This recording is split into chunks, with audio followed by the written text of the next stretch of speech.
I hereby call this meeting of the Nevada City Planning Commission to order. 1, 2, 3, 4. We acknowledge that the Nisenan people are still here among us today, but they're nearly invisible. We understand that we are on Nisenan land that was never ceded, and the original tribal families have yet to recover from the near genocide of their people. As a resident or visitor in Nisenan land, we support the Nevada City Rancheria Nisenan tribe in efforts to stabilize their people, as well as their campaign to restore federal recognition. Let's see, Tom, would you do the Pledge of Allegiance today? Absolutely. I pledge allegiance to the flag of the United States of America and to the republic for which it stands, one nation, under God, indivisible, with liberty and justice for all. All right, roll call, please. Good afternoon. Commissioner Simmons. Here. Commissioner Nye. Here. Commissioner Hodemy.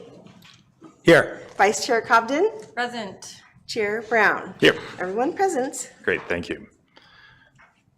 Are there any corrections or changes to the agenda today? I am tempted out of anticipation of the amount of time that will be spent talking about some items to move the Deer Creek sign up in the agenda. Okay, I'm fine with that. Is the applicant for the Deer Creek sign here?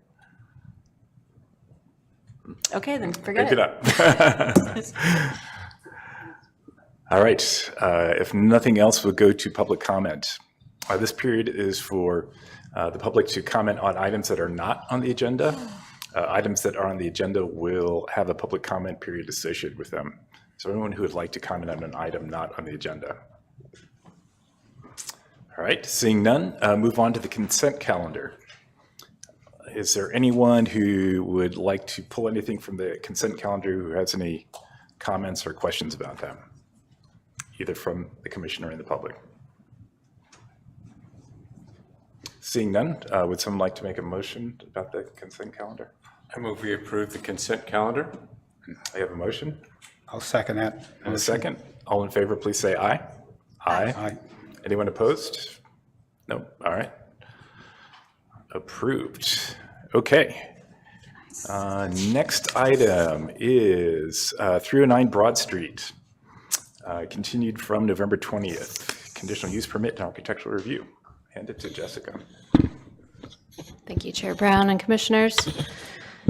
Jessica Hankins. I'm the interim city planner, and this is a conditional use permit application, an architectural review application for a deck expansion and use of an outdoor area at the Golden Era at 309 Broad Street. The property is described in the National Registry and is considered a significant structure within the historic district. It's a one-story frame building with large windows on each side of the double doors, recessed wood panels with molding on each side of the windows. And it has a steep gable with an overhanging eaves and an elaborate example of tooled wood gable trim just below the ridge beam. Some of this may come up later when we're discussing paint colors, so to point that out. In terms of the background of Golden Era, they received a sign permit for initial operations in 2015. They did not need a use permit at that time because cocktail lounges are a by right use in the general business district. They did have an architectural review approval for a deck replacement in 2016. But it appears that that may not have been done because the last building permit was in 2015. And we are looking at a demolition of the existing deck today. So there are two separate applications in this proposal. One is a conditional use permit, again, to create a new 500 square foot area, approximately 500 square foot area for an outdoor drinking space for customers at the rear of the building. So on the site plan, you can see it's at the rear, which is visible from Spring Street here. And then the architectural review application is needed for the exterior changes to the building, which include that rear deck demo, rebuild of the deck with the deck expansion, and other associated improvements, new staircase, new deck railings, that kind of thing. Plus, there are some new paint colors proposed. So you can see in these photographs that the existing deck is in need of reconstruction or repair. And I did want to make one quick note here. On this page of your staff report, you'll see that this area that's highlighted in the orange hatching, the applicant has indicated verbally that this area would be removed from the proposal, and that's why I don't have a specific square footage for you on the actual complete area of outdoor use area. It's just a small area that was going to be expanded. It does not currently exist, but they plan now to leave this area of the deck that exists up against the building, and then the expansion area would be, this is where the customers would be, in this expansion area here. The new deck would be constructed of wood structural members. In the application and on the plans, you'll see composite decking shown for the deck surfacing, but again, the applicant has verbally indicated that the surface would be a cementitious polymer surface instead. That would be waterproofed. The surface color would be a dark gray. Railing would consist of a black powder-coated railing, identical to the existing fencing that you see on Spring Street, and similar to this photo here, with the addition of a black wooden bar back and ledge for drinks up against the railing, similar to this one that exists inside the building now. The proposed paint color is black with gold trim and accents to match the colors of the existing sign, which I'll show here in a moment. I don't have paint chips at this time. I have asked the applicant to provide those today, so hopefully they're here and can provide those to you. Moving on to the analysis, again, outdoor dining is allowed in the general business district, but with a use permit. So there are certain findings we would have to make to approve that are included in the report. In terms of the site analysis for the conditional use permit, the first item here is off-street parking. The zoning code does not contain specific standards for off-street parking for restaurants or dining, cocktail lounges, anything like that. So I've just used a similar use for retail. And if we do use that, unfortunately, because we don't have an actual standard for it, again, it's up to the Planning Commission actually to determine what that standard is, and that is provided in the code if you wanted to use a different standard. This is just one that's suggested. So if we use that particular standard, then we're looking at 2 additional spaces being needed for the expansion area. And Golden Era has actually provided 2 parking spaces to the city police department outside of their fence. And those have been in use now for a little while, I think at least a year or so. And so staff is recommending that those 2 spaces actually be allowed to be used as their required parking for the expansion area. And a condition of approval is included for that. There are no lighting plans submitted with this project or no new lighting proposed, but any lighting that would go up would need to be in compliance with the lighting section of the zoning code. So there's a condition of approval for that, and obviously that includes meeting all the dark sky standards with shielded downward directed lighting and no light pollution or light escape from the site. Parking lot landscaping is actually not required within the general business historical district zone unless a project undergoes environmental review, and that is specified in the zoning code.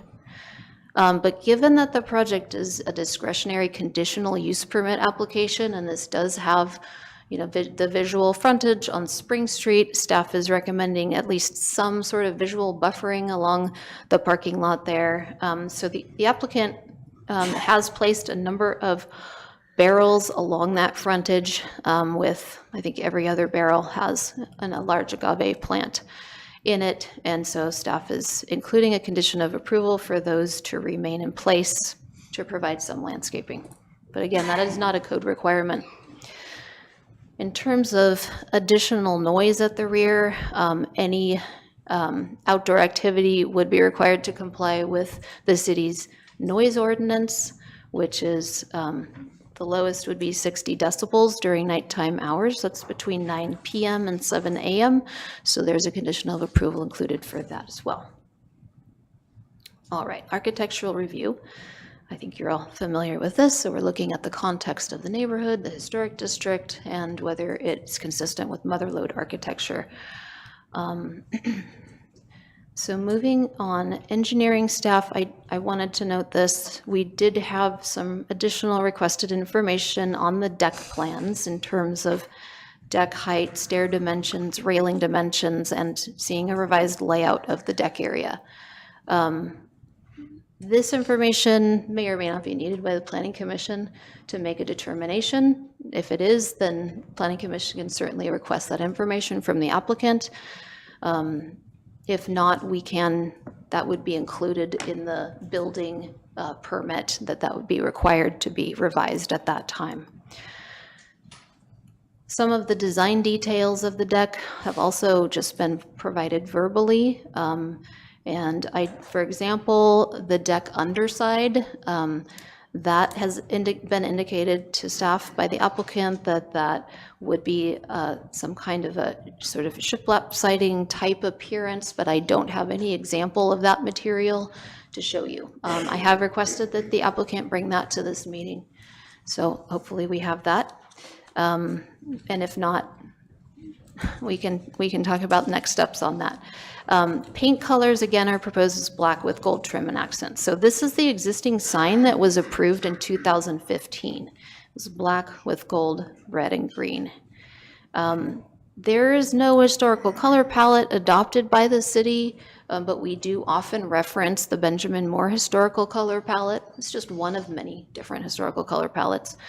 It is a good reference source for historical colors. So when approving a colors, staff is recommending that we actually select something that is, off of a historical color palette and not just saying that it's black or gold, because there are a lot of tonal variations among those types of colors.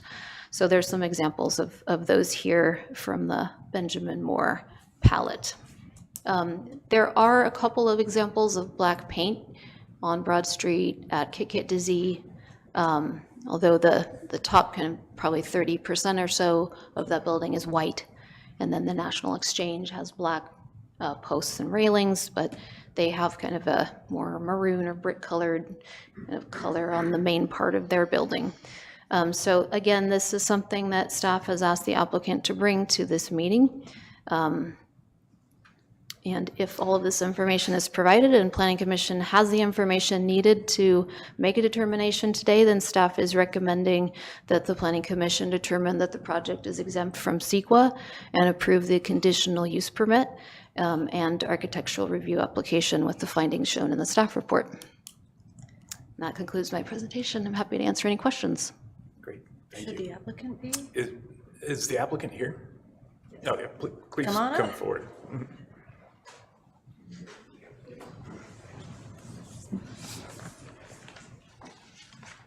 Yeah, have a seat at Table. the table there.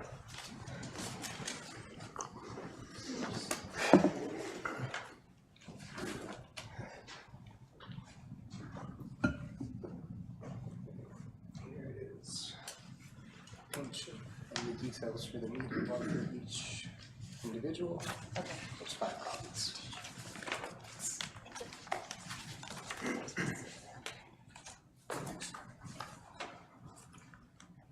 Great. Is there anything you'd like to add to what Jessica said? I'd like to say thank you to Jessica and the whole team. They've been really helpful. Lisa McCandless was great. She was a huge advocate. When Sean departed, I know we lost Lisa, and so Jessica's been amazing. And pardon me. So is Bethany Celia. So unfortunately, my father, Stephen Michael Giardina, can't be here because he passed. So he was a general contractor. So you get me, Eric Michael Giardina, and my contractor, John Simpson. Everything, again, on that front sheet, action items for the meeting. I think I answered most of the questions that Jessica had, and John and I reviewed it all. We're just really hoping to get this project approved so we can add another space to the community. We had a patio during COVID, which was a very wild, fun time. It's hard to believe it was almost 5 years ago.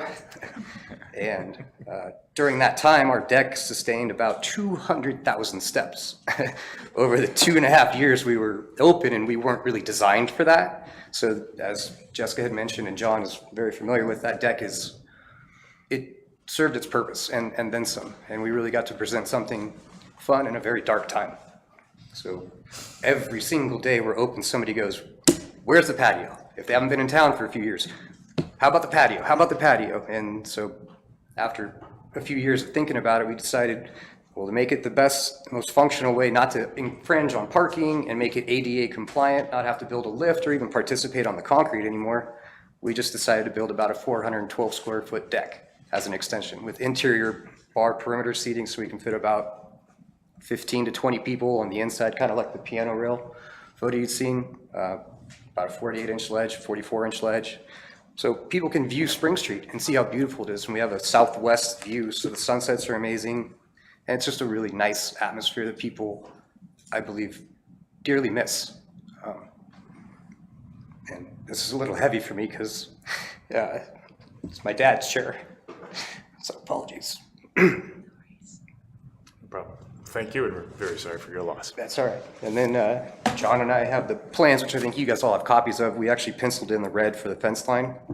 And you had already described the other piece, which we were not going to extend because it just makes a better pass line to go toward the alley. And then with the building next door, they have a unit for their walk-in that would be kind of strange to be sitting there and have that crack on and, kind of jostle people. So, and I'd included paint chips that I got today from Benjamin Moore, and then also the Modern Masters, which would be the gold we were looking to use, which is the dome gold. And I have the NPN in there as well. And any questions you folks have, we'd be happy to answer. Great, thank you. With that, I'll open it up to the commission for questions, either the applicant or for Jessica.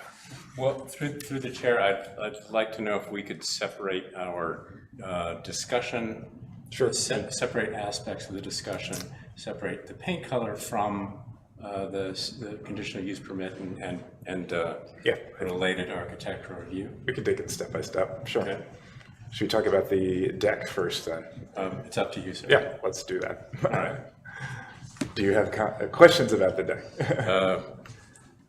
Anyone? I had a question, and just in the underside of below the deck, there is a picture, but it's of another deck that's similar that you showed. So right now there's kind of I guess it's a storage area underneath, and it's kind of got a black wall, like a Yeah, it's a shed. green plywood, I believe. Yeah. Are you doing anything with that? Yeah, on the last page of your sheet, we have an example of a T111 siding. Okay. And what color would that be painted? Black to match. Okay. The Oh, I see. Benjamin Moore Black HC 190. And am I missing this? How tall would it be? It's 80 inches off the ground at the door, and it's gonna have a 1/4 inch per foot fall. We'll be out 32 feet, you're gonna be down about 8 inches from there. But the So quick math for me. 6 feet, Okay. 6'8" to about 6 feet out is what we'll be. I do not know, I have not pulled a laser level, I don't know what the parking lot has fall as well. Right. So it could be closer to that, But it'll be substantial. That I'm trying to get between 3 feet and 6 feet. no, it'll be over 6 feet off the ground at the outside, like right around 6 feet or a little bit more, depending on how much that ground is falling with it. Forgive me, I'm a little confused. Are you talking about running the T100 from the edge of the deck all the way to the ground, or just for a short segment? We would enclose it so there was no visual obstruction there. It would just go away. It would be black painted and just kind of make it go away. So So there's it would be about 6 feet of siding. okay, there we Yes. go. Okay, other questions? Let's see. Well, first of all, great plan. It'll be great to have an outdoor hangout area. So, and And my question regarding, and we're just talking about the conditional use permit and architectural review, and my question would have been the facing treatment, the face of the elevation of the deck. And my question got answered by your proposal, T111. No, not T100 is T100. an excellent old Toyota pickup. Yes, excuse me. It's an old Terminator model too. Oh, yeah. Just trying to see if anyone was paying attention. Yeah, that was my question. Oh, do you have the reference photo showing the railing? It's not actually identical to the fence. The fence is some kind of fortress thing. And are you proposing the specific model shown in the photo? And if so, if you would provide that as part of your application? Have you selected? I can that get railing something style? drawn. Right now, it'll be similar in look. It will not have above caps above the rail, because on top of the exact rail, this is all gonna be custom welded, custom built, custom powder coated, bolted together with the drink rail that we are gonna attach, an epoxy drink rail. Durability won't be too hot, so on and so forth. With that rail will go over the top of the posts and the rail sections. So Is that a wooden drink rail? it'll be wooden drink rail with epoxy. It's Right. actually a vintage trim that we will epoxy around. It's an exterior grade with a baked on primer. Longevity for outside is what we have to use for building for fascia boards around your homes and everything in town now, as well as the epoxy over the top of it for durability on the outside. Any provision for keeping drinks from going overboard? It'll be 7.5 inches on the bottom with a 3.5 up the back, which is gonna leave a 6-inch face with 3.5 inch tall as a backsplash for things to fall over, so it can't fall over. Okay. Kind of similar to the piano bar rail, but it'll be a bit higher. The piano bar is only 2.5 inches, but that just falls to the bar floor where we don't want this falling into the parking lot, so it's gonna be a little bit taller on top of there. We measured our glassware today too, just to confirm that this is about halfway through each glass. The tallest glass we have is a Collins glass, so that'll meet at least midway through that. So it would take a very aggressive push to make that thing tip over and actually topple over. There aren't any established safety standards for cocktail safety, but covered it apparently. That part I'm good at. That is the safety meter. Other than blood alcohol.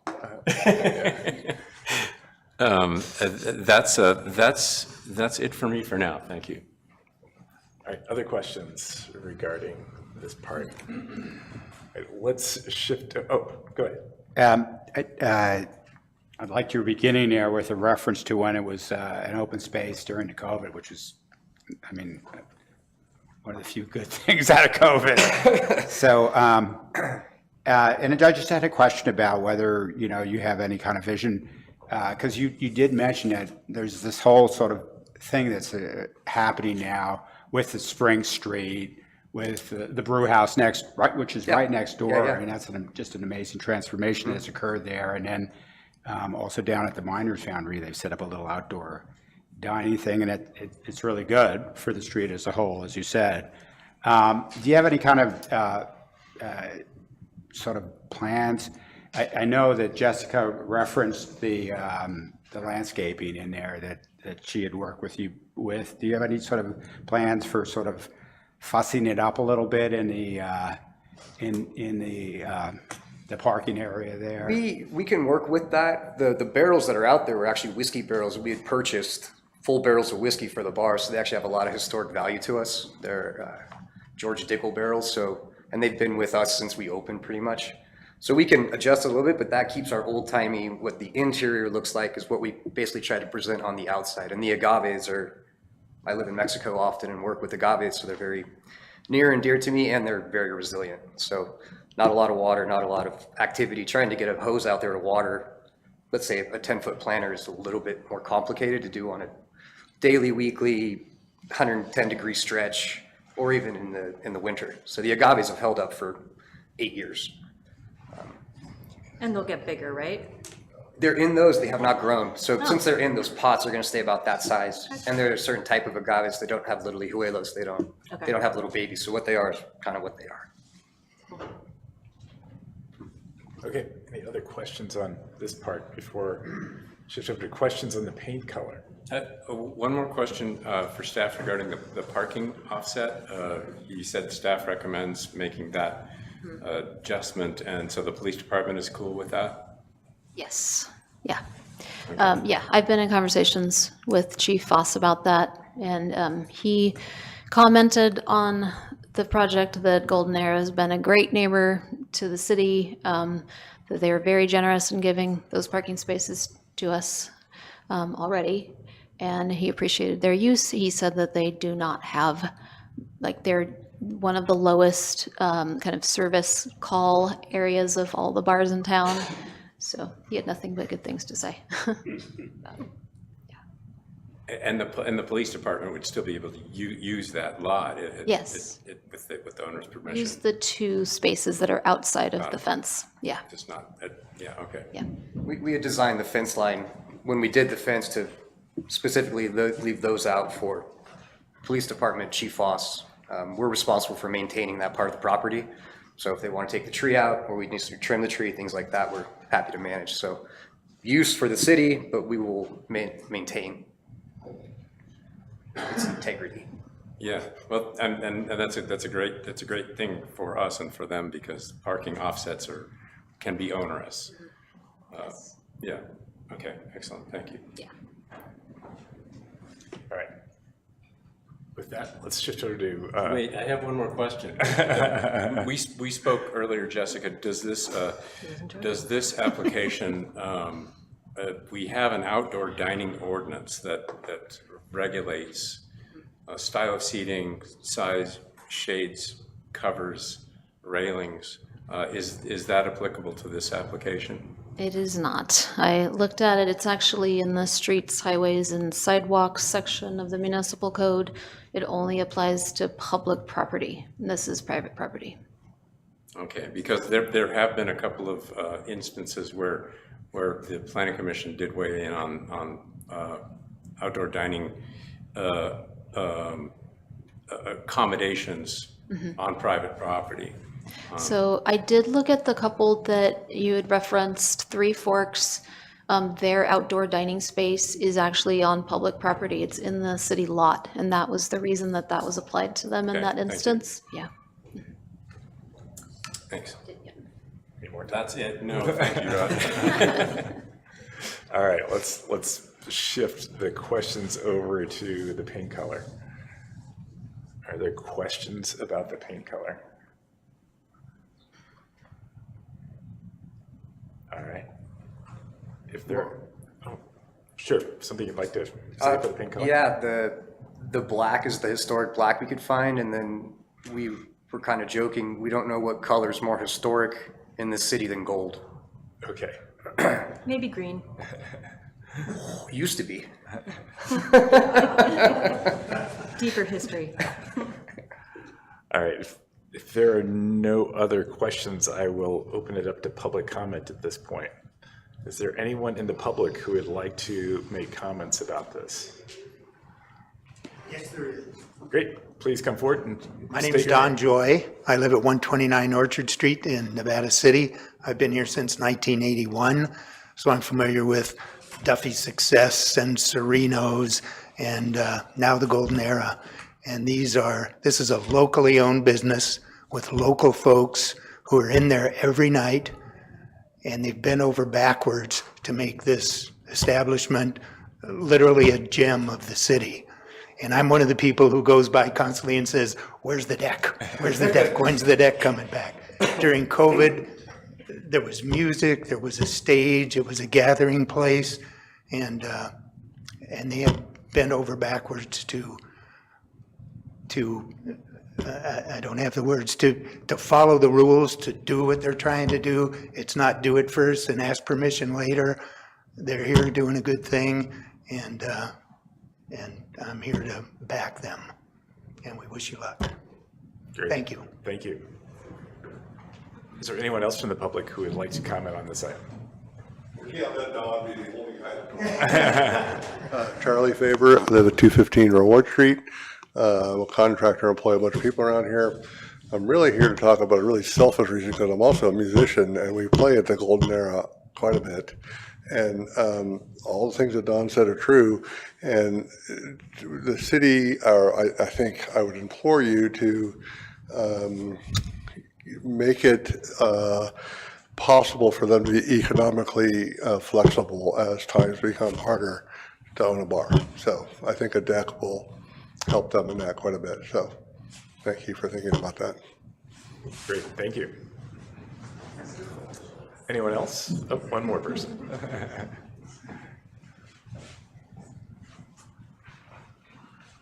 I'm Kristen Welch. I own Mama Madrone's, 307 Broad Street.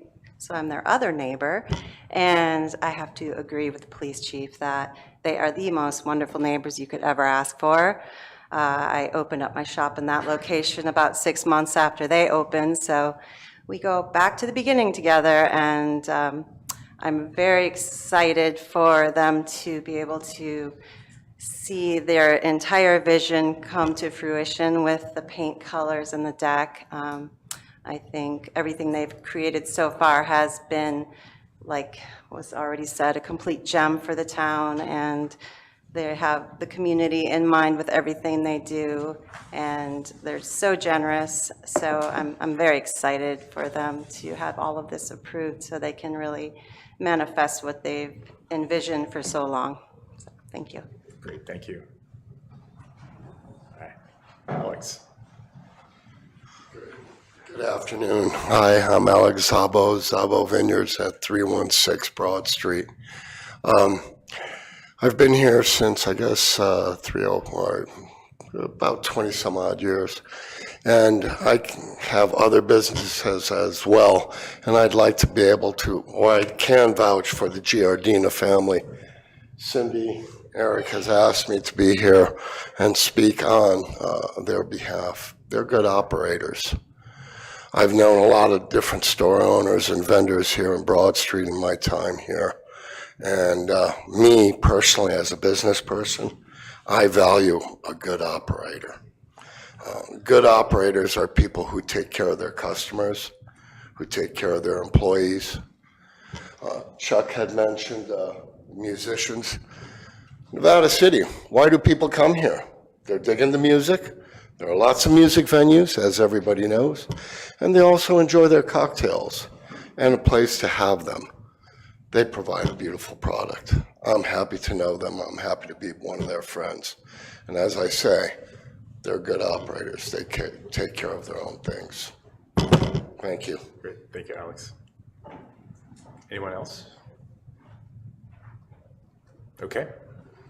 Bring it back to the commission for discussion. First, let's talk about the deck and the use permit.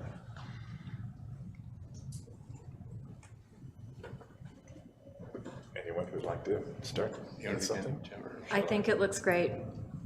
All right, thank you. I agree with so much of what's been said, that it was so fun during, one of the silver linings of COVID was this outside experience that a lot of us got to enjoy. And now that we find ourselves with these necessary constrictions, I'm really happy to see that you're moving forward in such a thoughtful manner. Great. Thank you, Amy. I agree with that.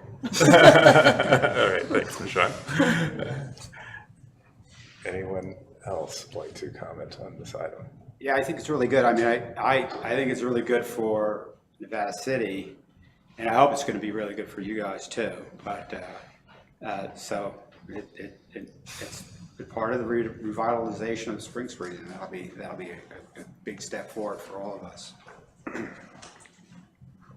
Please don't misconstrue my comments in any way negatively disposed towards your business, which is stellar. Fabulous non-alcoholic drinks, etc. Wonderful host to the city. My only issue with the deck is the face of it in T111. In my opinion, it's in the historic district. It provides quite a large face to Spring Street, and T111 is kind of a in the backyard siding material. So given that it's on the street with such a public face, I feel strongly that the siding treatment should be more like a foundation treatment or an underfloor siding treatment that you'd find anywhere in town on a historic building. So it would either be, I'm still speaking, it would either be to match the siding of the building, or another treatment that would be historically relevant is a board and batten treatment. Not like literal board and batten. They're Hardie products. It's a sheet and with batten details on it, which that just is, I think, the right thing to do. Very familiar with. Yeah. So that would be my strong recommendation to the commission and to the applicants. Would you prefer it to be out of Hardie and something fire resistant like that, or a 1x6V rustic pine on a horizontal lay, which is what the back of the building actually is now?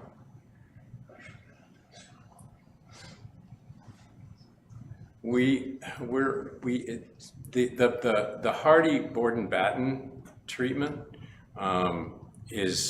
it really sells as historic. It sells as, I mean, it's visually, it can visually be interpreted as board and batten, and it's fire resistant or proof.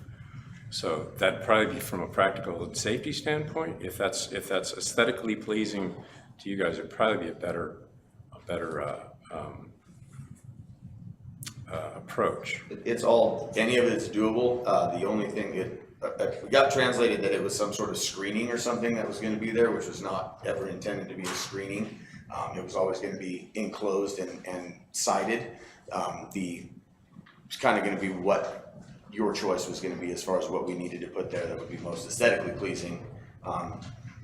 He asked me, I said, well, the most cost effective is to put some siding up, and T111 siding is definitely the most. We can run, we do batten board all the time with a clean T111 without the grooves on it, and put trim over that and make it look like board and bat for that. Or if you wanted the fire resistant way, then Hardie is not an issue. Yeah, that works very well too. It's a small amount. It's not it's not a huge dollar difference on either which way. So the ungrooved T111 with battens also works very well. I suppose it'd be your preference whether you choose a Hardie approach to that or wood. okay. Yeah, cosmetically, we're very open to whatever you guys prefer. On the downside of that, structurally is what we're more concerned about. Sure. But yeah, we very, very flexible in that department, so. And like you said, it would look a lot better and match from Spring Street, because it is gonna be about 40 feet that people are gonna be looking at. So if it can all be like for like, then no problems there. And it'd be a real upgrade to what you have now too. Hey, that's been there for 50 years. Yes. You can thank Jerry Serino for part of that. No. Will definitely look better than what is there. Yeah. All right. Thanks. And that's if the commission also agrees with my discussion of that. And I concur with Tom's comments. The other thing I was going to add, I think there's a few details that were sort of described, but not necessarily provided. I think that it would be good to have, assuming we approve this, a liaison just to go over those details as it is put together. So. What would those, sorry? But I think like how the board meets up with the deck, I think some of the railing was described, but it wasn't necessarily clear what that would be. So I think getting through those just so that it's all Transparent? Yeah, it's all transparent. I think good word. All right. Any other discussion on this part? If not, let's shift to the paint color. Discussion on the paint color.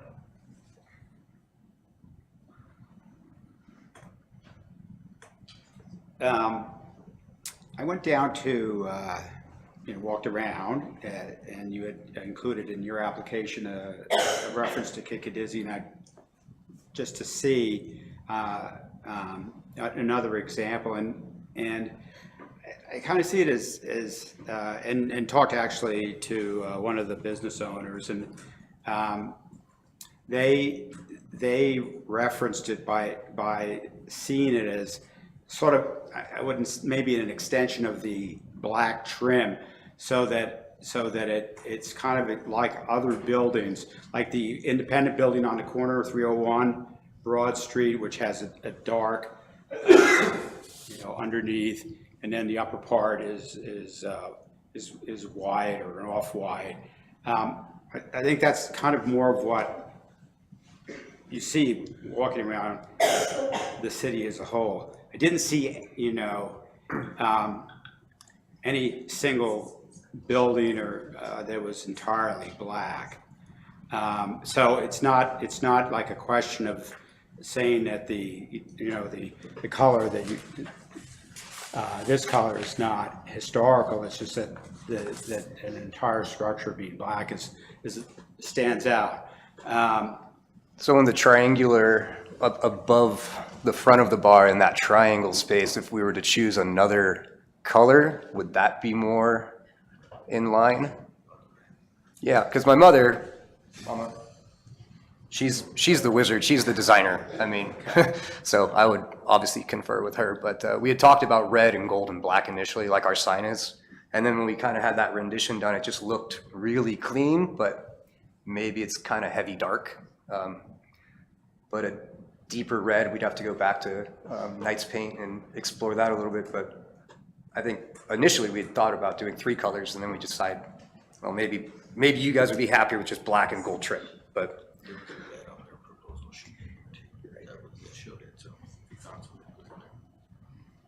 You clearly did not listen to our discussion about the river downtown. I'm joking. It was a very similar proposal and elicited a long, uncomfortable conversation. I love it. I think it looks gorgeous. I love the simplicity of the design. I think it speaks to a combination of an interpretation on an elegant brothel, and the kind of decadence that you would see in some situations in the Victorian era, which is what the Mother Lode largely is born of. I think that in anticipation of other concerns perhaps, and those that were written in about, I'm very curious to know what the visual objection to this might be. I think that it's done in a very considerate and thoughtful manner, and I think it would be interesting to see.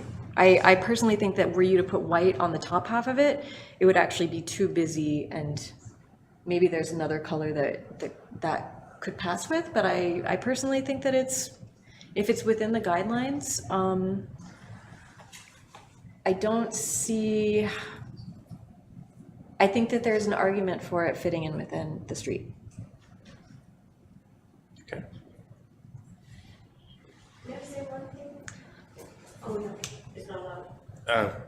We're going through our discussion now, so that's okay.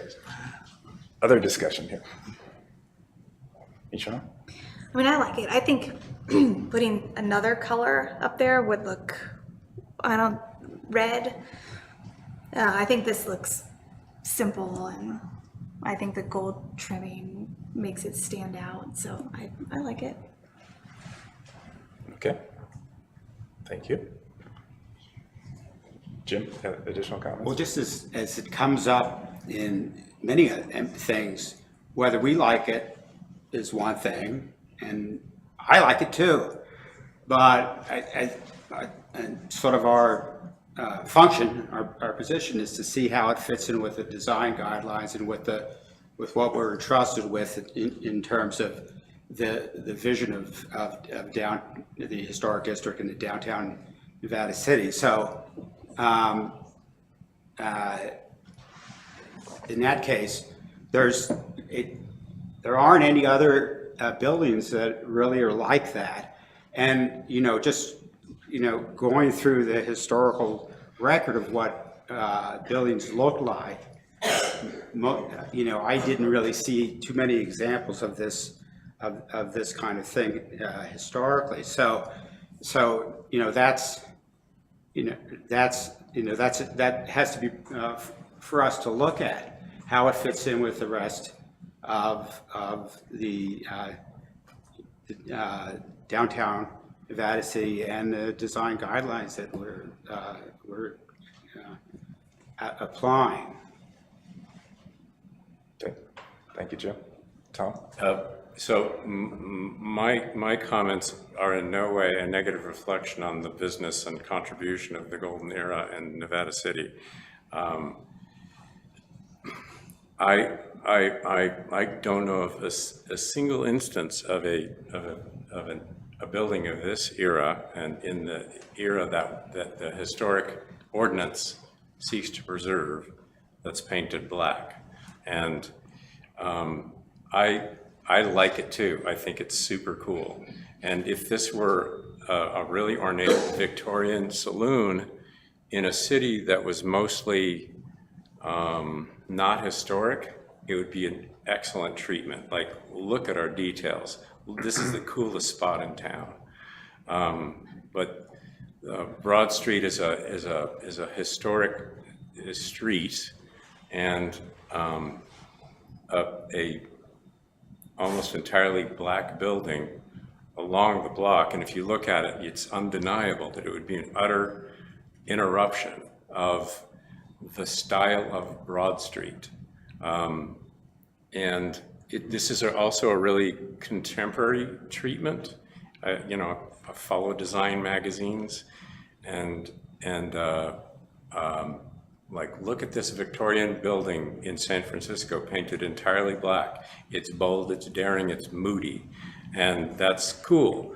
But our job is to look to the preservation of the entire historic context of the city. And whether we like it or not, we're like a tourist destination.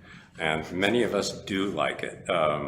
Economically, and it brings a lot of vibrancy to the city, and a big part of it is the historic sort of continuity that you feel when you walk into town. And so I personally can't support your color scheme. And another commissioner referred to the river downtown, who proposed a charcoal gray with black trim, and it was Gold. and with gold, yeah. And we suggested they find another plan, and they have stated that they really prefer what they came up with.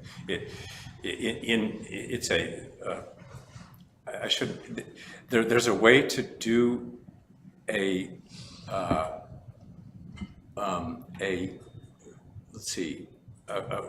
currently resonant paint scheme that also refers to the time period of our city, and a black paint scheme is it ignores historic context.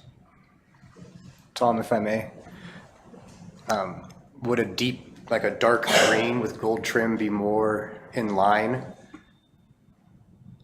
A deep forest green, I don't have a color chip with me necessarily, but similar design, but take the black away and add a deep green. I mean, currently we have 3 colors going and they're kind of all over the place, but I think we can absorb a not black, but just a nice rich color, and trying to keep the scheme, because really I think the gold accent is more important than the base color. It's really just showing the beautiful Victorian style of buildings that are here, and having those accents finally to actually make it shine. And we don't have a lot of other color. I mean, we're gold. That is the only color we are inside, with wood floors. And I have no issue at all with the gold accent, because, geez, what's the name of the business, for heaven's sake? But the uninterrupted black base is, yeah, I've said it all. And I would, to add in my comments, I agree with what the previous two commissioners have said. I think you're on the right line with the deep green. There are other examples around the city of not black, but deep, rich colors as well. National Hotel, for example, it's got a deep color on there. So I think it would be, I think you'd be able to come up with some colors that would work with your color scheme that still have that deep, rich tone that you're looking for, but are not necessarily black. And I'll jump in again, if I may. The National is a great example of kind of hacking the Victorian aesthetic and make it feel relevant in today's times. It still feels very Victorian, but it isn't exactly, yet it fits very nicely and contributes greatly to the... It has a nice edge to it now. Yes, although... Just enough. Although it doesn't lead with edge, it leads with the brick red color. I don't know, it's a really nice, it's a nicely done modern treatment that is an under the radar modern treatment. So I would encourage exploring something maybe more subtle than that. I'm off after this meeting. I'll go back to nights. Are there any other discussion at this point? If not, I will bring it back to the commission. Would someone like to make a motion?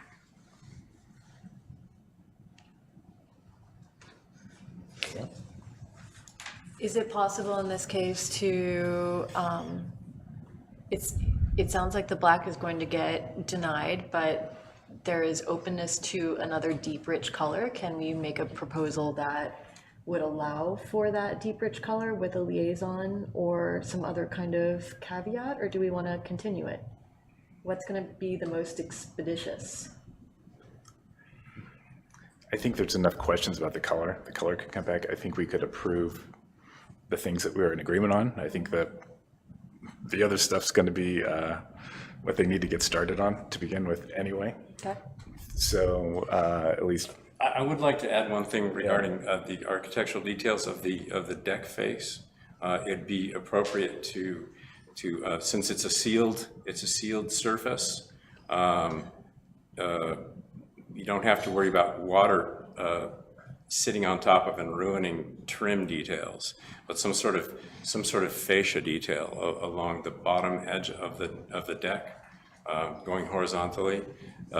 It will have all that instilled. It's going to be with our framing behind with a fascia board over that will be painted for decorative purposes, and then a drip edge L metal that comes over, that the deck surface comes over, so everything drips and comes and clears all of that. And it will have a decorative fascia around the entire thing. So the top of the battens don't go to the deck surface, but there's a fascia above the battens. If yes, and it'd be, let's see.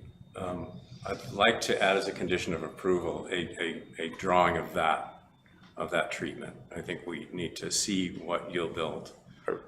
that's sort of what I was alluding to about the liaison before. But I wanted to just say sort of into the record that a fascia detail is indicated, but you've already got it in mind. And do you feel that can be handled by the liaison? Yes. Yeah, the proportions and stuff, yes. All right. Great. Who wants to be the liaison? James? I don't know, Tom, you feel the strongest I about have it, a clearly. few. I have a few going. Now you have, You also have the strongest feelings. And maybe a lot of experience. And maybe a lot of experience. Yeah.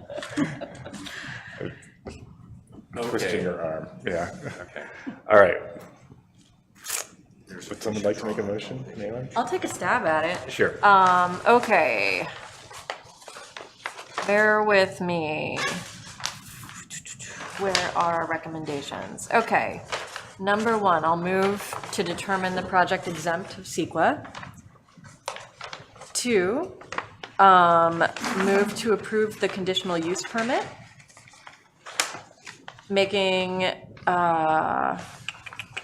You could say findings A, B, and C. with findings A, B, and C.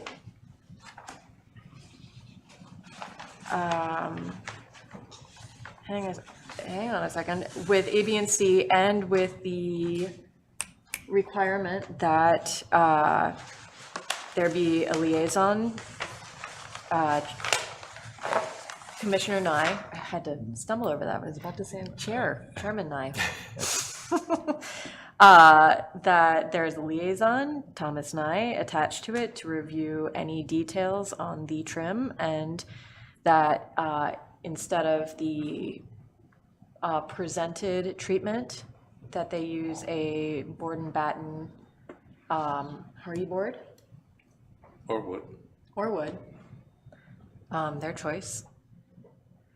And 3, to continue the architectural review to a later date for the paint color. Okay.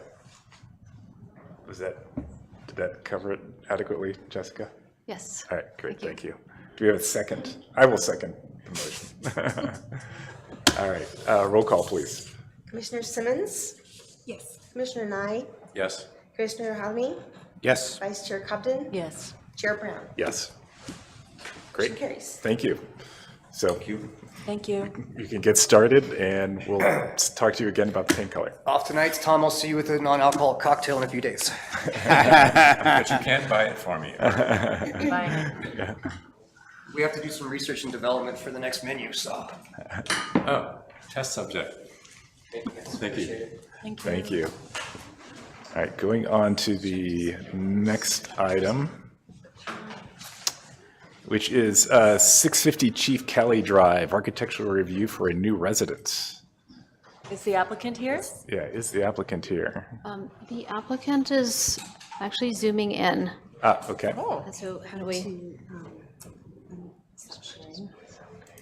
Oh, this application goes on forever. Chief Kelly. No, the last one. I had to scroll down 50 pages. This one. You can jump to You the can agenda. click on it too. It doesn't do that Oh, for maybe me. it doesn't do it on the iPad. Oh, now, well, not great.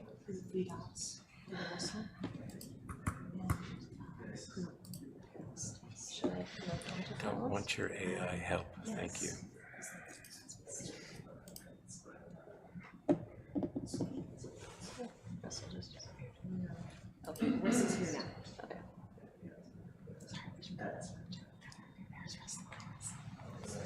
Hello. And Michonne, you have to go in about 15 minutes? Yeah. Okay. You're going to miss the discussion on the ADUs. Jimmy, are you there? Madam Vice Chair, there's also a T100 title sheet updated on the next application, Oh, great, thank you for putting in that. case you're looking for T100s. Great, thank you.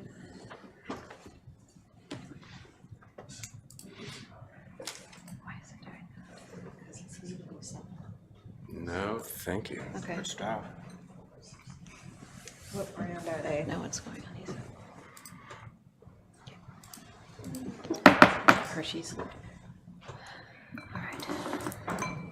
Well, I'm assuming that this attendee is Jimmy Turner,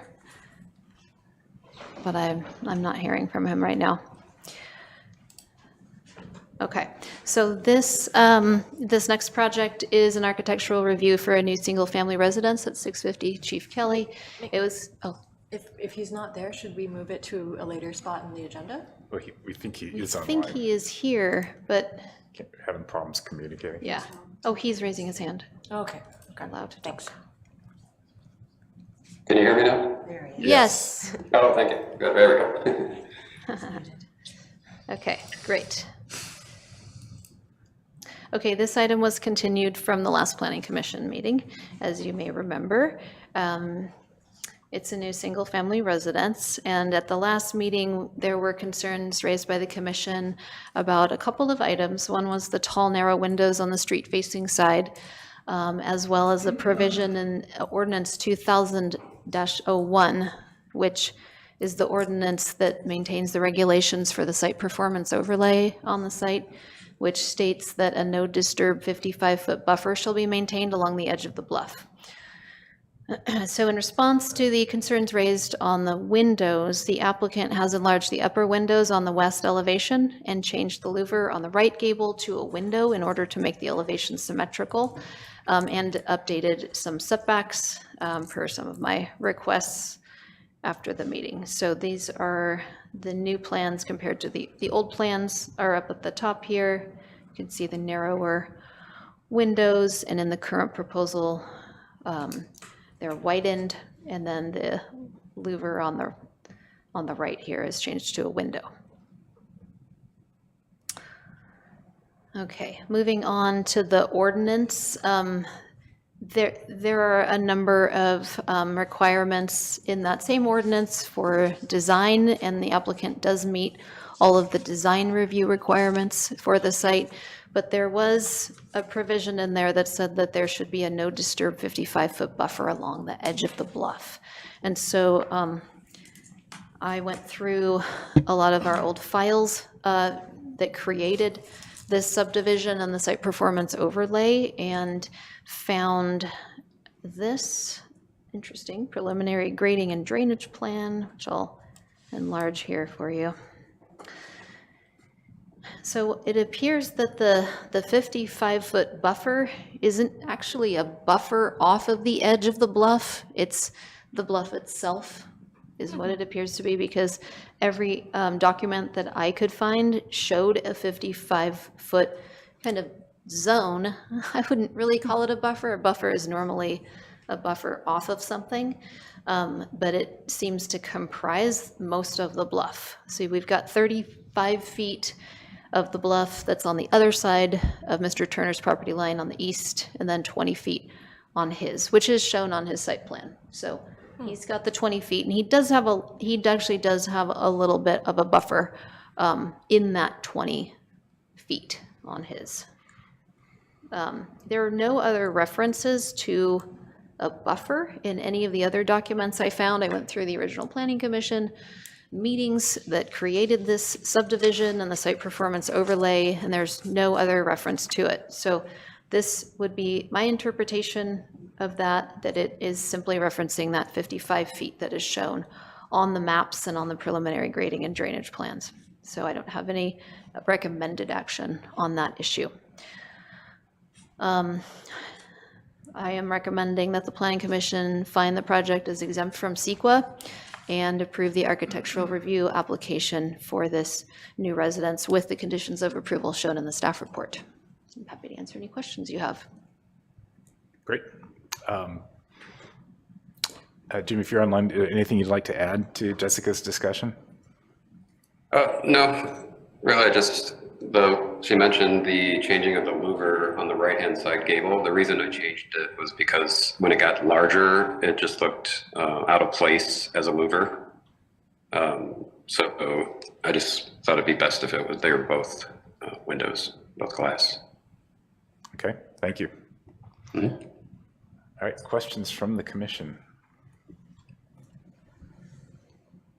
So I do have one question. I wasn't sure about one of the things you said there. Okay. Was given the new definition of the 55 feet, is there anything that's within that now, or it's all outside of that? It's all outside of that. I can pull the plan up if you like. I thought so, but there's a comment you said that maybe I misunderstood. Okay. Thank you. Yeah. And I'm still curious there. The language of the ordinance is a no disturb 55-foot buffer shall be maintained along the edge of the bluff. The edge now, according to the map, is the bottom of the bluff. I think that was just not written very well. That's my interpretation. If we had a 55-foot buffer from the edge of the 55-foot zone of the buffer, he would probably not be able to There wouldn't build be any space. on a site. Right, Yeah. right. It seems as though the bluff is the edge. Yes. Yeah, It's the bottom edge of the bluff. yeah, bottom edge. All Okay. right, any other questions? Okay, any comments from the public on this item? All right, seeing none, any discussion from the commission? That's a good explanation. Thank you very much. It was, I think, when we originally looked at it, it didn't make sense. And, you know, going up there and looking at it, it didn't make sense. So thanks for clarifying. Yeah, great. And I want to thank you, Jimmy, the applicants, for incorporating our comments. I think it looks better. Absolutely. Thank you. Yeah, I mean, I'll agree. Yeah, thanks for responding to the very narrow window thing. They still look, it's still a very strong statement, and yet it's a much better proportion from a historic relevance standpoint. So thanks for that. Yes, I agree. It definitely looks better too. So I appreciate the comment. All right, if no other discussion, would someone like to make a motion? I'll do it. So I'll make a motion to, find the project exempt from CEQA and approve the architectural review application with the findings A through B in the staff report And the conditions of approval. and the conditions of approval Great, as in the report. as in the report. What else? All right, we have a motion. Would someone like to second that? I'll second the motion. Great, thank you. Roll call, please. Commissioner Simmons. Yes. Commissioner Nye. Yes. Commissioner Hadley. Yes. Vice Chair Cobden. Yes. Chair Brown. Yes, great. Motion passes. Congratulations. All right. Good business. Thank you very much. Thank you. Thank you. All right, the next item is 310 Broad Street. Architectural review for a rear deck demo and rebuild. Okay. Thank you. And here, Oh, please come forward. please come. Table, please.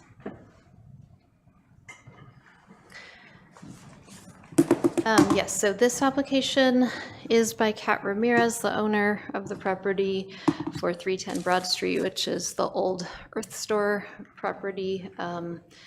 And this application is for a demo at the rear of the building and a rebuild of that deck.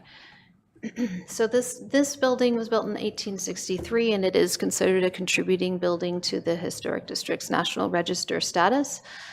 In the description in the National Register inventory, though, there's no reference to the rear of the building, which is not visible from the street.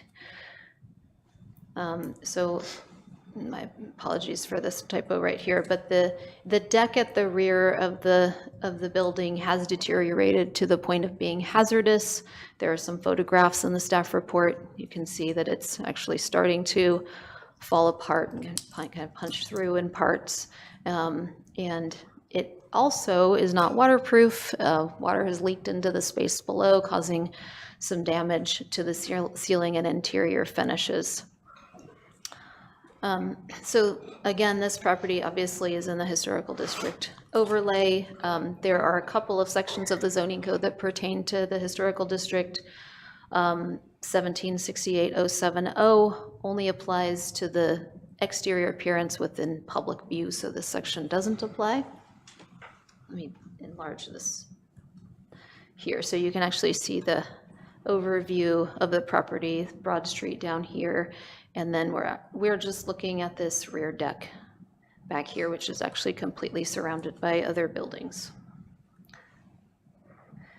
A different section of the zoning code does apply to the demolition of any structures and allows demolition of historic structures only when they cannot be reasonably repaired or restored. And staff is recommending that this finding can be made in this instance, that it cannot be reasonably repaired or restored. Right now, the existing wood deck spans most of the space, the outdoor second floor space at the rear of the building to the rear property line. The replacement deck would be a little bit shorter in order to allow the construction of a skylight to the space below. That's shown in the plans. The new deck would have a Desert Creek decking similar to the decking we were looking at for Golden Era. It's a flexible, waterproof decking, a new interior parapet wall as well with wood shiplap siding to match the existing wall, and then some structural improvements and drainage improvements would also be made. The engineering division of the city has provided some comments on the drainage that are part of the conditions of approval for the project. So staff is recommending that the commission find this project exempt from environmental review pursuant to the existing facilities exemption in the CEQA guidelines, and approve the architectural review application subject to the findings and conditions of approval in the staff report. And that concludes my presentation. Great, thank you. Is there anything you would like to add? Only, the project architect, Jeff Heinlein, only that the proposed deck would be a little less deep but wider. So the proportions change slightly, but overall the square footage is similar. Great, thank you. All right, are there questions from the commission? Well, the exterior appearance is just a glimpse of it from Commercial Street, as I understand it. I don't believe so. It's the probation department blocks it. Can't, yeah. Oh, can't see it? Can't see it. Okay, now I was looking at the wrong building. So perfect, because I couldn't find it. Exactly. Yeah, that's it. Yeah, that's all my questions. Any other questions? The parapet wall, where is that gonna go? Do you have the plans? Yeah.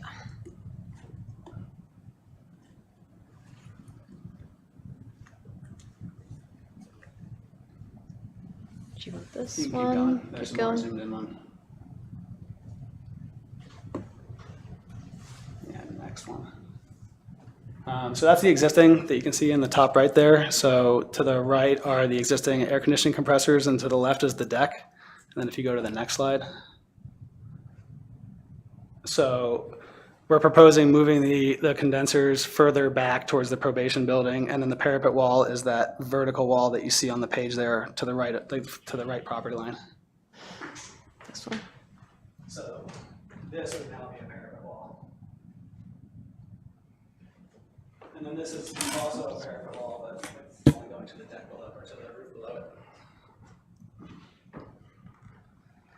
And so we're proposing that the face of the parapet wall that you'll be able to see from the rear courtyard would just match the existing cladding.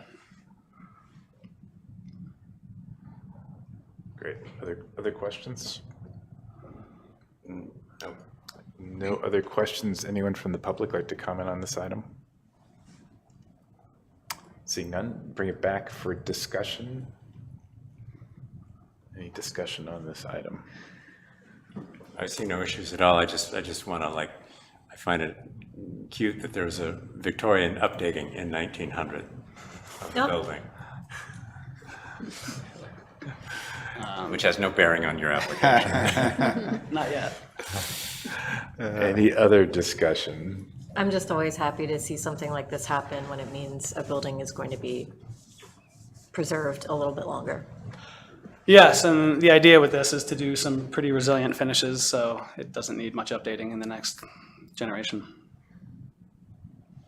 Okay, any other discussion? If not, someone like to make a motion? No. All right, Jim's going to try it. I'm gonna try. Where's the?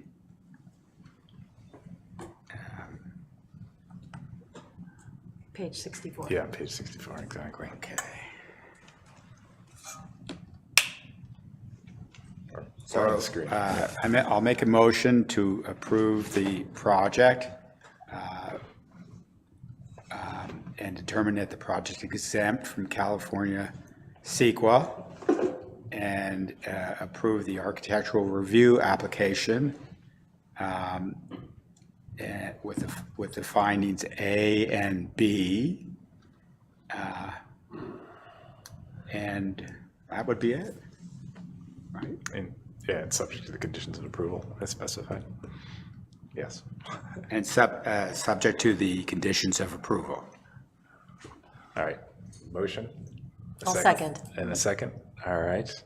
A roll call, please. Commissioner Simmons. Yes. Commissioner Nye. Yes. Commissioner Hanmi. Yes. Vice Chair Cobden. Yes. Chair Brown. Yes. Great. Passes. All right. Thank you. Congratulations. Thank you. All right. I'm Commissioner really sorry I Simmons, have to leave. I know you have to leave, do a prior engagement. Thank you. Okay, next item is 101 Broad Street, Historic District sign application. It's the applicant here for that.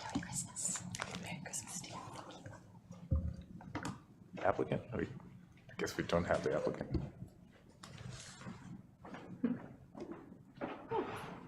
Okay. Maybe they forgot. Okay. Oh, that's you? Oh, come forward. Yeah, have a seat at the table, please. Hello. All right, Jessica. Okay. So this is an application for a historic district sign, 2 historic district signs at the Deer Creek Bar and Grill. One is on Broad Street, and the other is on Deer Creek. These are actually existing signs right now, so this is an after-the-fact application. The sign is made of a composite material that the applicant has identified as wood and plastic. A composite of those materials. There's no lighting proposed for the sign, and currently the signs are screwed into the siding. The dimensions of the signs are 4x6 on Deer Creek and 4x8 on Broad Street, which does slightly exceed our code maximums by 8 square feet. So that sign, staff is recommending that that be reduced to the 24 square foot maximum for any individual sign, and the applicant has agreed to do so.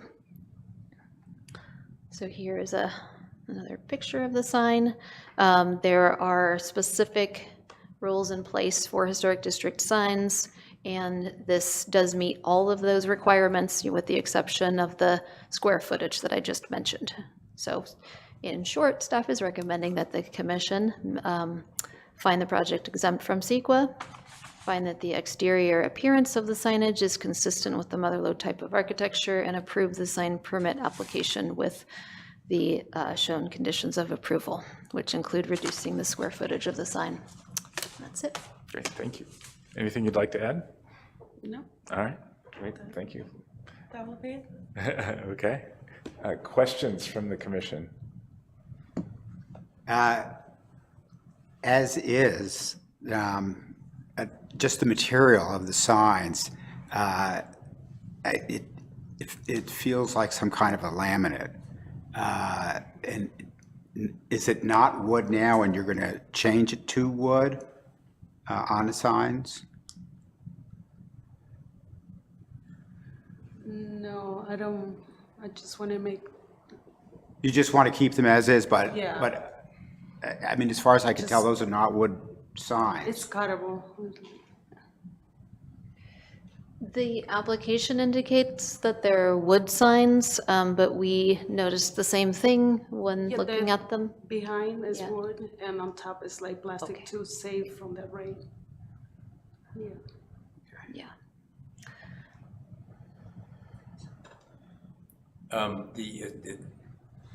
The signs that exist are banners, right? They're just printed Yeah. banners. So it's the same design as that and the same locations. Yeah. But a different, more permanent Yeah, material. more permanent, more durable. Yeah, my question was also a composite material. Generally, we see the signs that could be painted wood, which nowadays are printed on MDO, and I'm wondering if that is the case. MDO is the wooden Yeah, the substrate. wooden, and then they print it on top, and then they put the plastic on there. That's kind of what I investigate much about it. Okay. I've never seen it, heard it described as that, but that might be what a lot of the printed signs by Grass Valley Sign are. But I've just never heard that. So I was concerned that it might be like plastic letters on a wood background or something, which. Right. No, it's not plastic. It's just covering to protect from the rain or sun.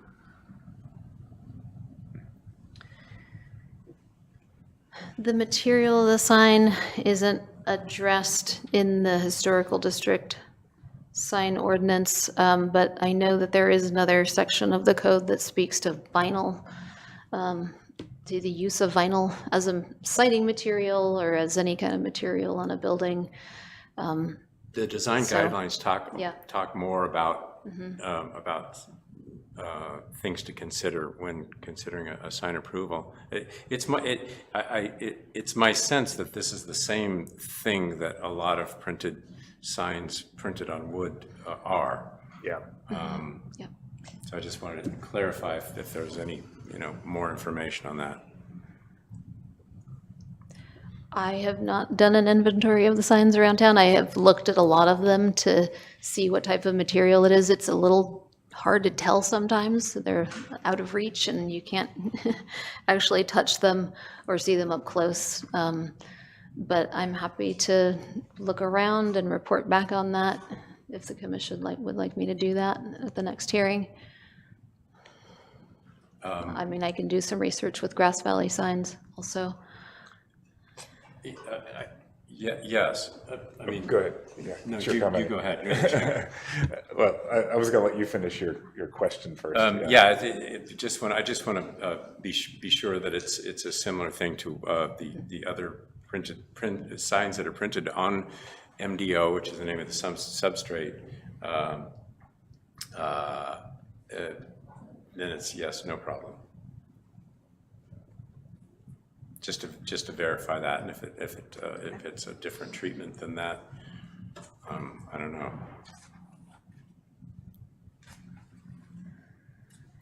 Are there other questions? Sorry, anything else you're going to ask, Tom? That's all my questions.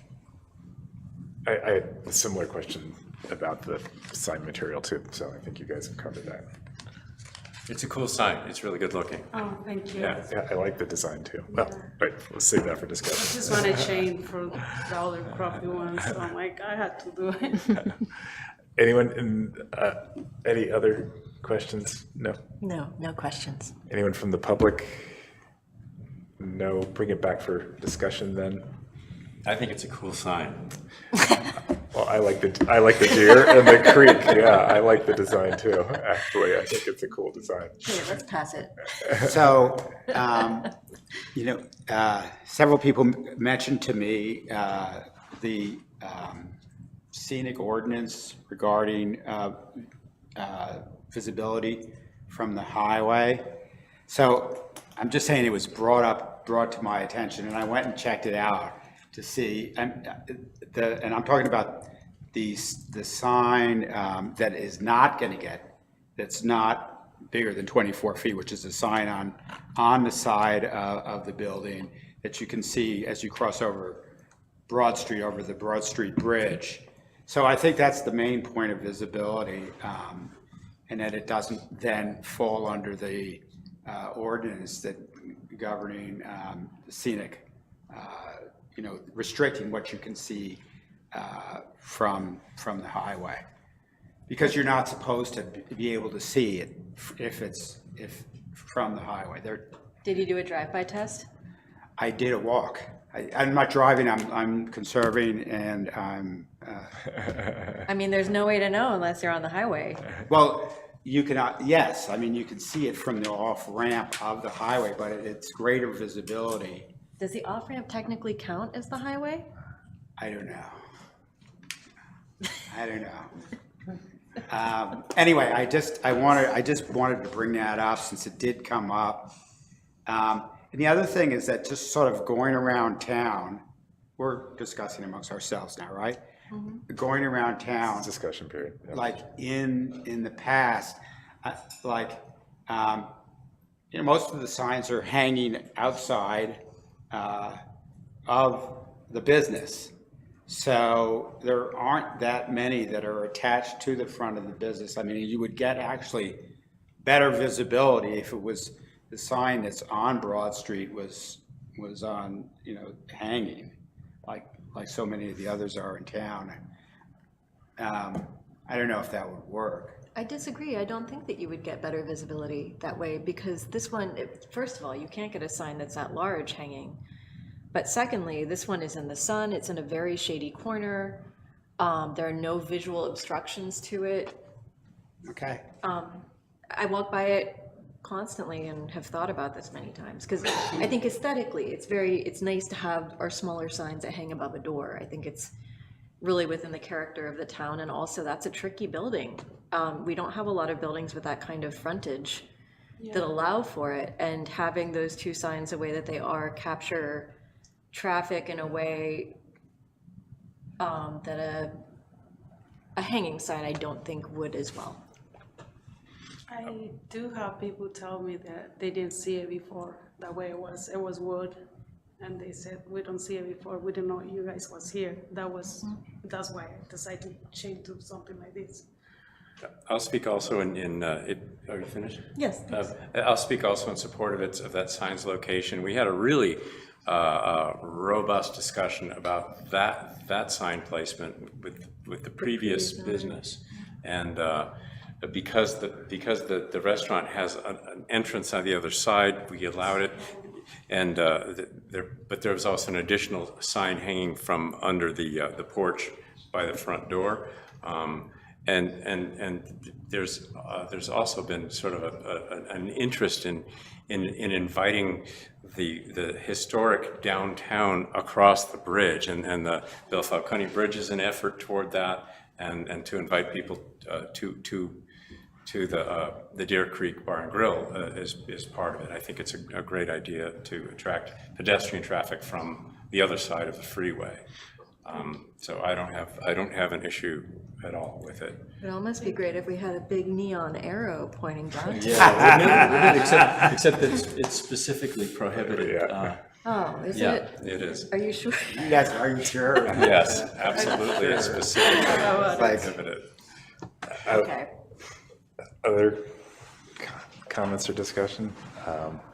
I will chime in with regard to your question, Jim, about the scenic corridor. I definitely view that ramp as a transition into the historic district, right? You're gone from people passing through, to essentially you're coming to an intersection on a local street. So, I see this in line with what Tom was saying, a continuation of the downtown. So I have no problem with the sign there either. And I appreciate you bringing the question up. Yeah, for sure. Also regarding, and I know there's still some question about the material and clarifying that. I would be open to us approving, how would we phrase it? What did you call it's like a MDO. It's like an MDO, well, it's like a wooden or MDO base with a vinyl lettering, being consistent with what things we have allowed in the past. Putting that as a condition of approval. Yeah, so we could approve it, and then if for some reason, if this differed from that, then they could come back. Because it feels like it's most likely that, and I think we all want this to go forward as soon as we can. So I'm suggesting we do it that way. if that makes sense to you. Does that seem reasonable, Jessica? Rather than have you go do a whole, my intention is not to have you do a survey of all the signs in the district, because I think we all have we all know what's there.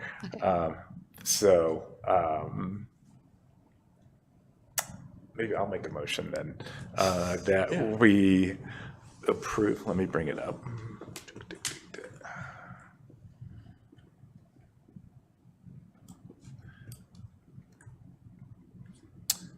I will move to find that we approve the sign as proposed, that this project is exempt from CEQA, and that the appearance of the proposed signage is consistent with the mother lode style of architecture, and approve the application with the conditions of approval specified in the staff report, and that the material be wood or MDO with either paint or vinyl lettering. And does that cover it sufficiently, Tom? It's not vinyl lettering though. It's a printed. It's a sign printed on MDO. All right. With a printed lettering, and yeah, I think that's it. All right, that's my motion. Do you feel like there's something that should be added? I would just say, subject to confirmation by the planner. Yeah. That this is consistent with other approved signage techniques. So I amend my motion. All right. Whereupon I will second it. We have a motion and a second. All right. Roll call, please. Commissioner Nye, Yes. Commissioner Hadamy, Yes. Vice Chair Cobden, Yes. Chair Brown. Yes. All right. Motion carries. Thank you. So Thank you. Thank you. all right. Next is 300 Spring Street, architectural review for a new covered structure. Please come forward.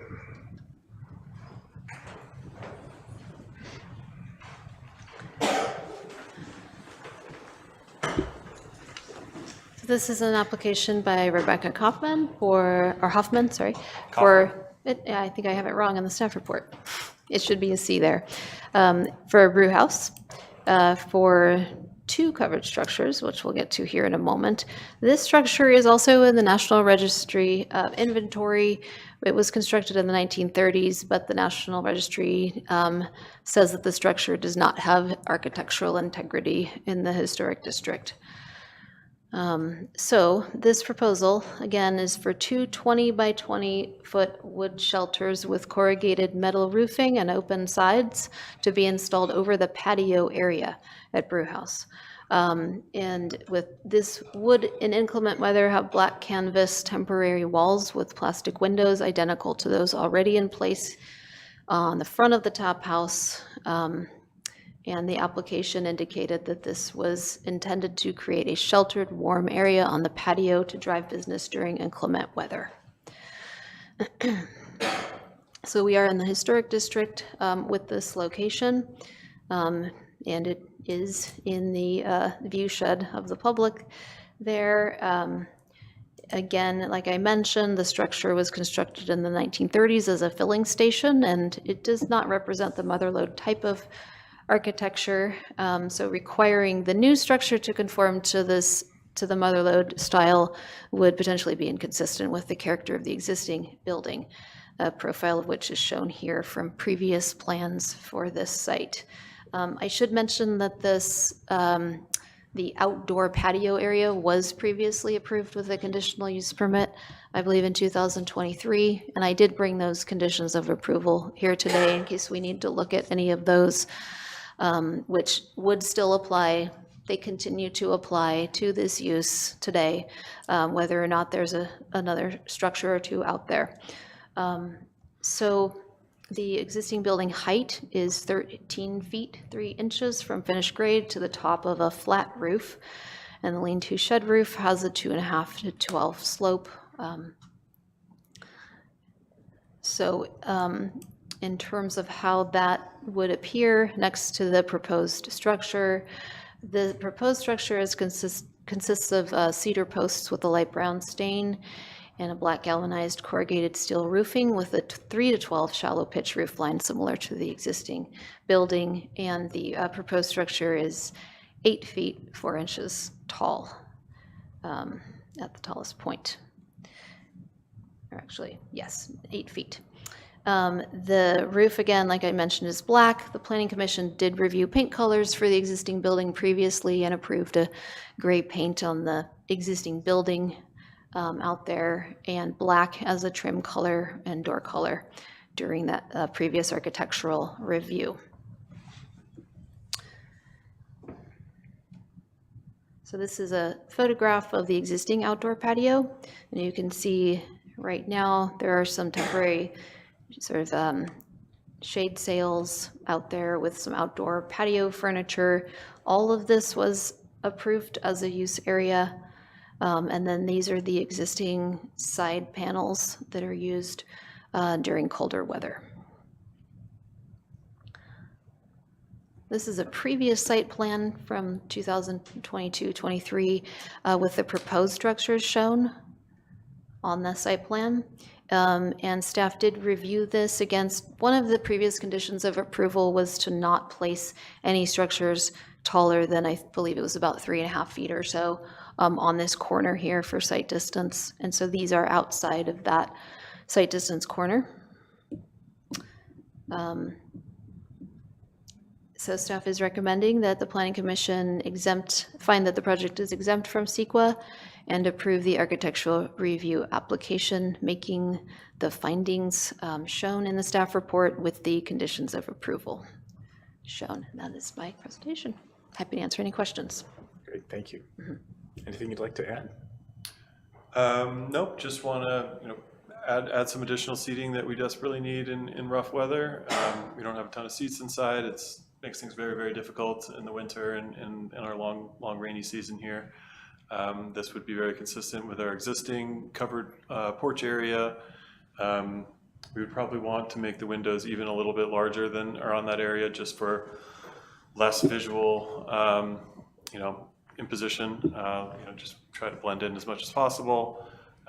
Those would be rolled up, easily rolled up and down. So when it's not cold and wet, those could be brought up for nice open air seating as people love it there. Okay. Thank you. Bring it back for questions from the commission.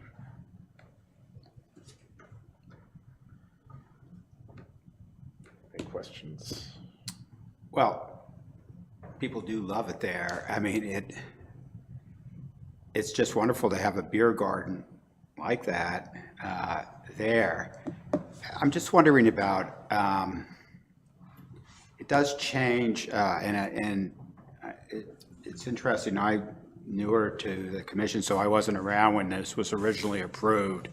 And this whole issue of the sight line, I didn't realize that it had come up previously, but there's several people have mentioned this to me, that in terms of adding these two structures, that really changes the sight lines for the Spring Street as a whole. And as it's so did you guys, I mean, what was your thinking when you consider these? Because there's other options for covering in cold weather. We needed the size, so these were the most visually appropriate 20 by 20 structures that would allow us to enclose most of our picnic tables.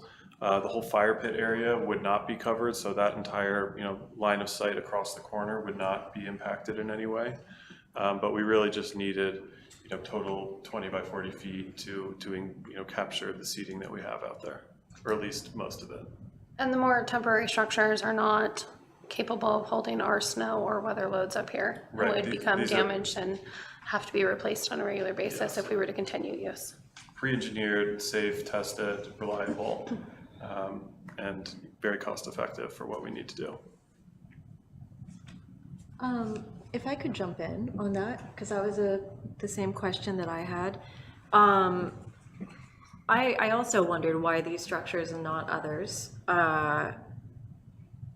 For example, Three Forks has something, I think around similar size, but which is more flexibly usable, where you can take the top off for the summer so you can see the sky. Did you consider something to that effect? The cost difference here is absolutely massive, considering their custom work. Tens of thousands of dollars of cost difference that we wouldn't be able to afford. That I know that they put in, a huge amount of money into that project, and it is simply not feasible for us. And there is a chance that that roof could be removed. It's not part of the stability of it. It's more of to protect us from snow load issues. So that could be removed. We are going to be putting, we want to put string lights and everything inside of it, like we have string lights on the patio now. Right, We'll so just those reroute just them go. through that and around it to still give us that ambiance that we have now.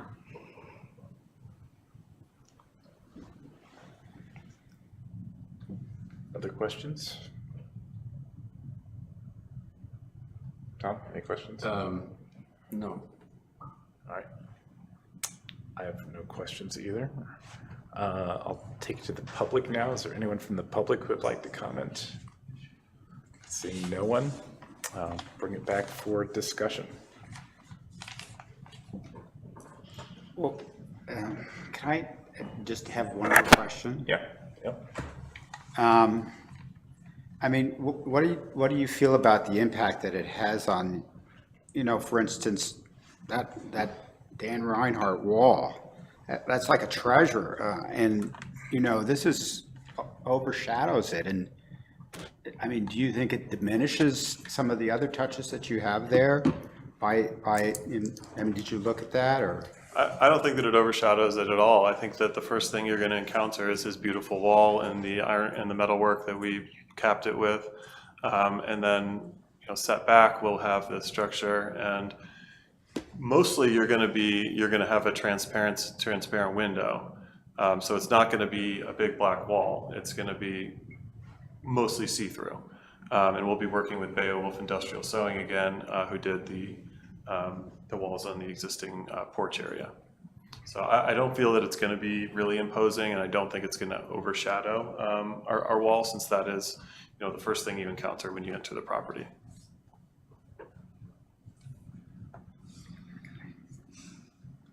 Any other discussion, Jim? Not right now, no. Okay.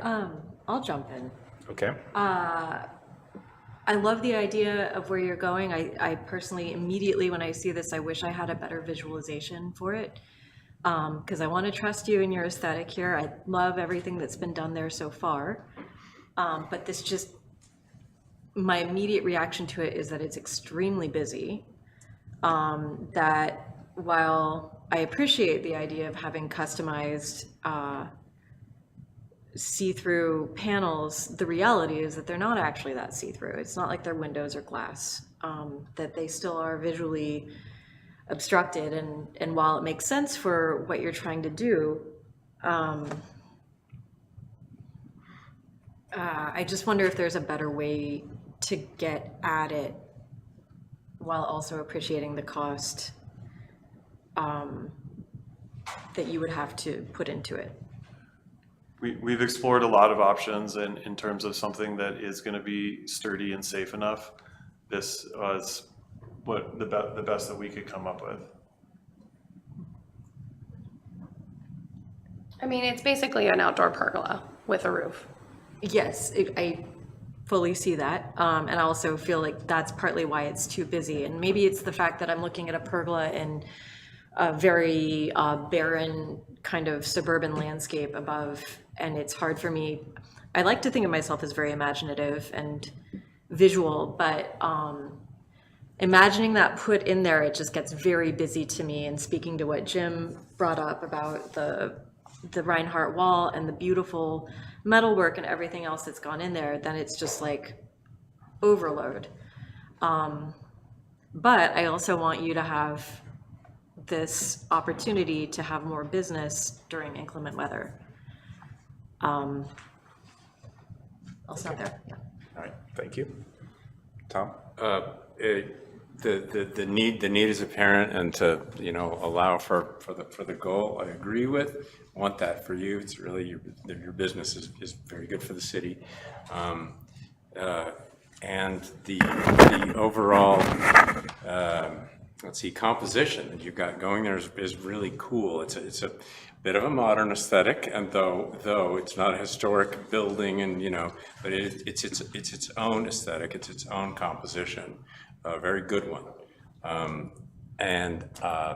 These, I'm guessing these are manufactured or customizable parameters manufactured by somebody, by Kingsport. It's off the rack, so it is, you know, it's not custom dimensions. This is what it's available in. Not that that's my problem. My issue with it is it's an entirely new element to a pretty complete and attractive architectural statement. The corner braces really add to the timbery look, which is quite distracting to the eye. These aren't seasonal installations. This is a permanent, you know, alteration to the streetscape. I would think, I know cost must be an issue, but for it to be, for your needs to be met in an architecturally and aesthetically consistent manner, it would be a steel frame structure with a roof, and ideally it would be an extension of the Spring Street side short roof with the brackets. If that were to extend down, that would be absolutely, it would just be a really smooth addition to the aesthetic you've got going. I mean, our concern is, of course, for the health of your business and for it to not be like onerous, but we consider aesthetics and you know, preserving the aesthetic value of that corner, which you've just done a beautiful job at.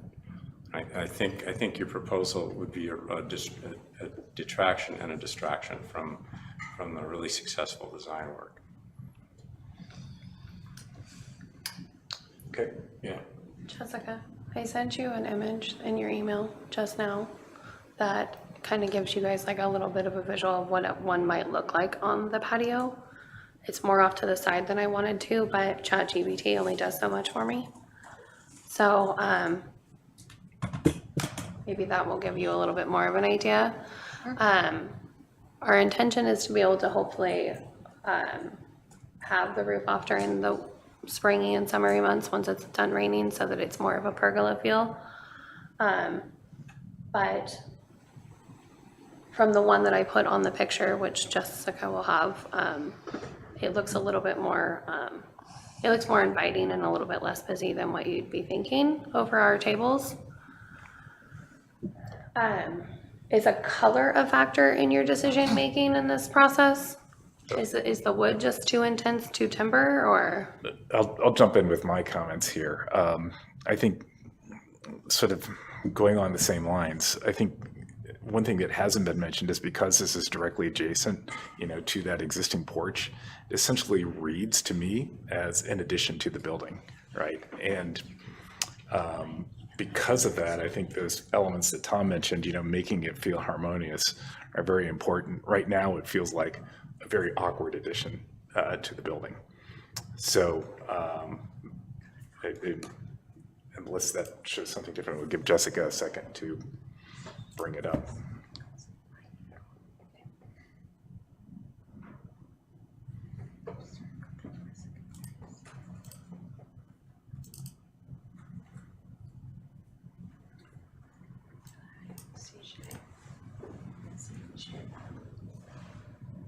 Well, I do agree that under ideal scenario, we would go and take this from Square Zero Engineering and adding on to the building, which we don't own. So we've already put a huge amount of investment into this property.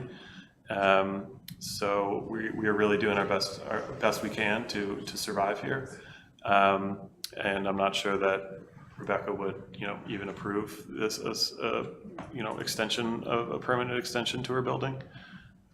So that's why we're trying to find solutions that I think that, we put a lot of care and thought into the appearance of our property. And, we certainly don't want to create an eyesore for the street. And so we would make this as consistent as possible with our existing ambiance and appearance, while still allowing us to, actually see people in the winter.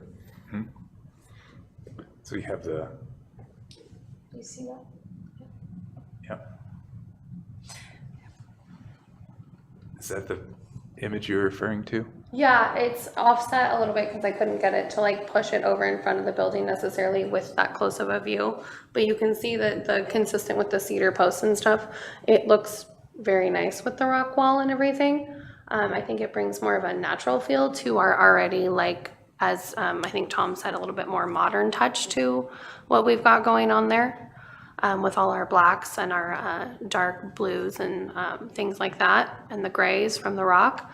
So our intentions was to bring a little bit more of a natural feel forward and still be able to hold out weather and not have to replace it year after year for a cost that would fit our budget and also allow us to survive through winter.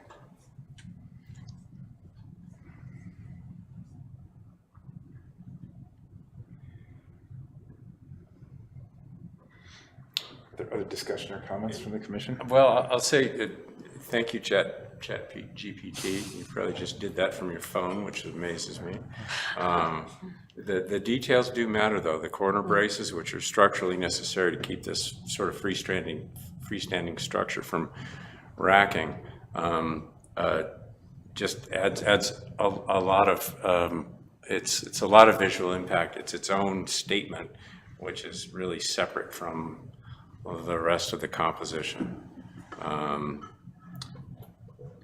It also, this shows, my understanding that it was like galvanized roofing. Yeah, this is a different pergola. This is taking the galvanized roofing off, so this is more of the summer time. This was before it got all wintry and rainy. I started this project to try and figure out what would look aesthetically pleasing in our front yard because it is such a big corner piece. I do think it is important, like Tom said, with the details that this is, while I agree, this is a nice pergola image, it is importantly different in many aspects from the one that you're proposing. It's got the overhang details and it's got parallel vertical rafters, whereas the one that you're proposing is appears to be a little bit woven and has these different wide It brackets. is for the snow load, yeah. Yeah, I think there's enough questions for me at this point that, yeah. I think there's still some things that would need to be worked out. So besides the metal structure, what else would someone else suggest? I think we're also talking about the positioning relative to the other building too. Yeah, if I may, sure. I was going to mention that. I hadn't quite put it into words, but the siting of these structures are like ideal for where you'd like seating to be, but they're located in a pretty disruptive spot aesthetically, and perhaps you'd consider placing some kind of structure on the Spring Street side,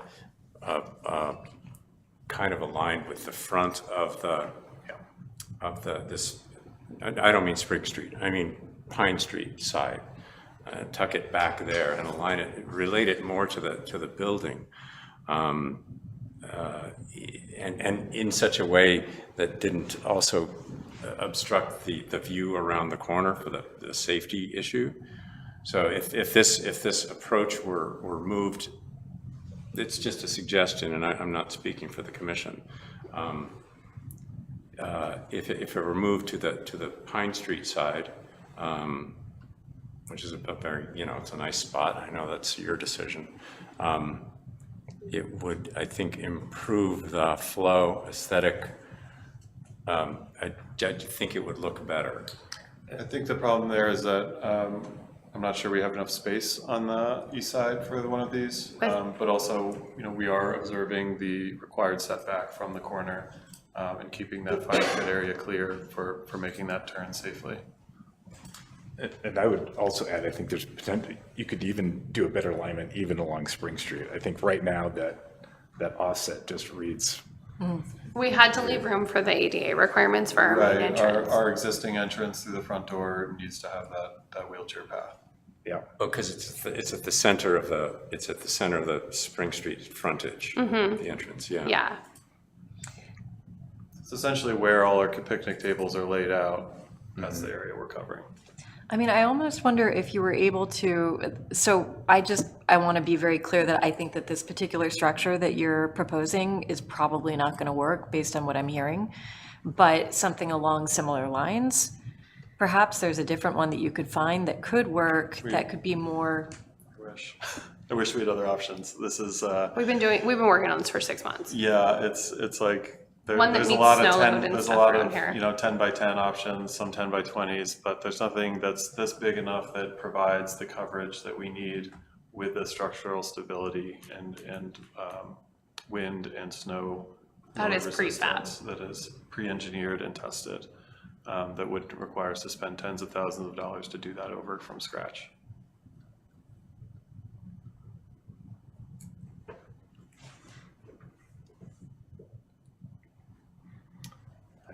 Other discussion at this point. I mean, it seems like we're at a standstill, right? Like we're all telling you that aesthetically it's not working, and it would be great. We want to help. We really want you to succeed. Is the wood color, if the wood was painted the same color as the building, would that impact anything at all? I think again, like what I'm hearing, if I may, is that it almost reads a little junky, like that it looks almost like it's supposed to be an addition to the building because of the way that it's positioned, and it's almost touching, right? It's like a size and ratio issue, but that it's not actually touching. So there's a kind of like ratio element to it, and that because it's a carport versus a very unique and specific building, that there is this immediately like break in continuity of aesthetic. It doesn't flow. And it is specifically about the carport itself. It's not, yes, you could definitely paint it. Well, it's not just it's again, I think it's the positioning on the lot as well. And I understand you've got challenges with that. But I mean, we have challenges as well with, how your challenges have resulted in this thing, which, provides some things which, again, this is us looking to our architecture guidelines, and looking at, how things are, supposed to fit. And we're not seeing that congruence at this point. And I would also add, I think that all of us have been through perhaps rehab or construction processes where we've also come against our own cost benefit, creative edge. Hence, we want to work with you to figure out a different way that could be cost effective and also aesthetically within the guidelines. There's sympathy here. So, yes, don't think there isn't. We want to say yes, and yet we have a job to do. And my overall impression of this proposal, the use of these prefab things, it's like I'm not allergic to prefab, but the aesthetic of them is allergic to the design. It's not consistent with itself. And the composition as it stands is also its own design moment in the historic district. But with our building not being historically or architecturally historically significant, built in the 30s, I don't know what we're supposed to be matching here. Itself. You need to match the building itself, like, and within the context of the neighborhood. You're right, it is a bit of a pickle. Okay, I'm just struggling what we like specifically. So I will refer you to the guidelines. There is discussion of buildings that are not of the gold rush era, so to speak, but are essentially pre-war buildings, and you can read about that. And it's essentially what they just said, consistency with themselves.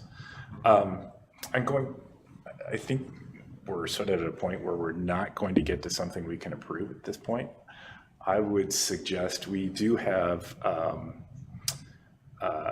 an option for essentially an architecture review committee for things that are probably going to need a little more development before they come back to the commission.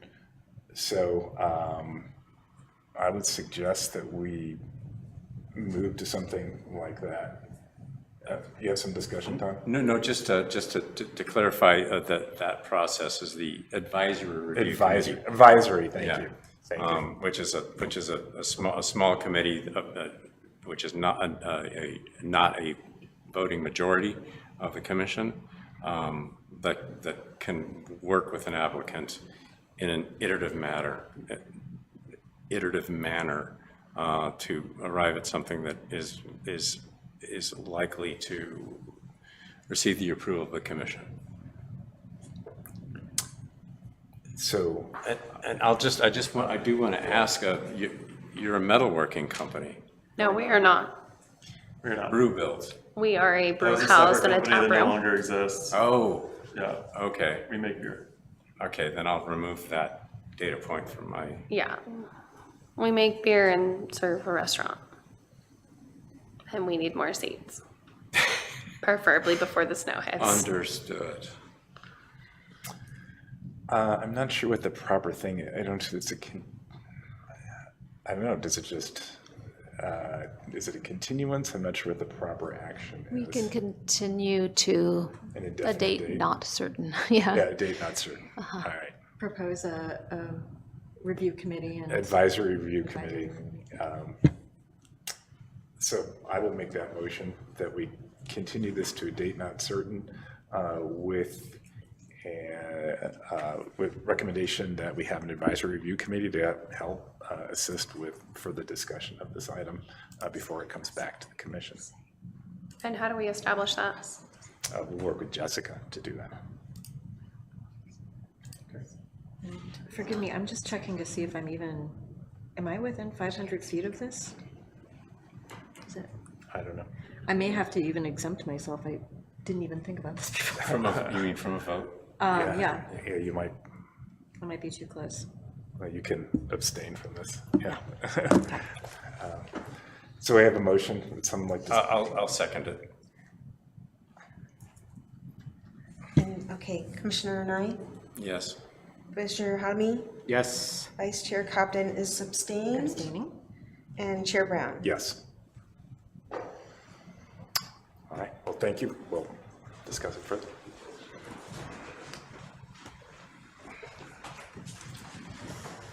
Sorry, Okay. I have a neighbor who keeps texting me. That's why I'm looking at my phone.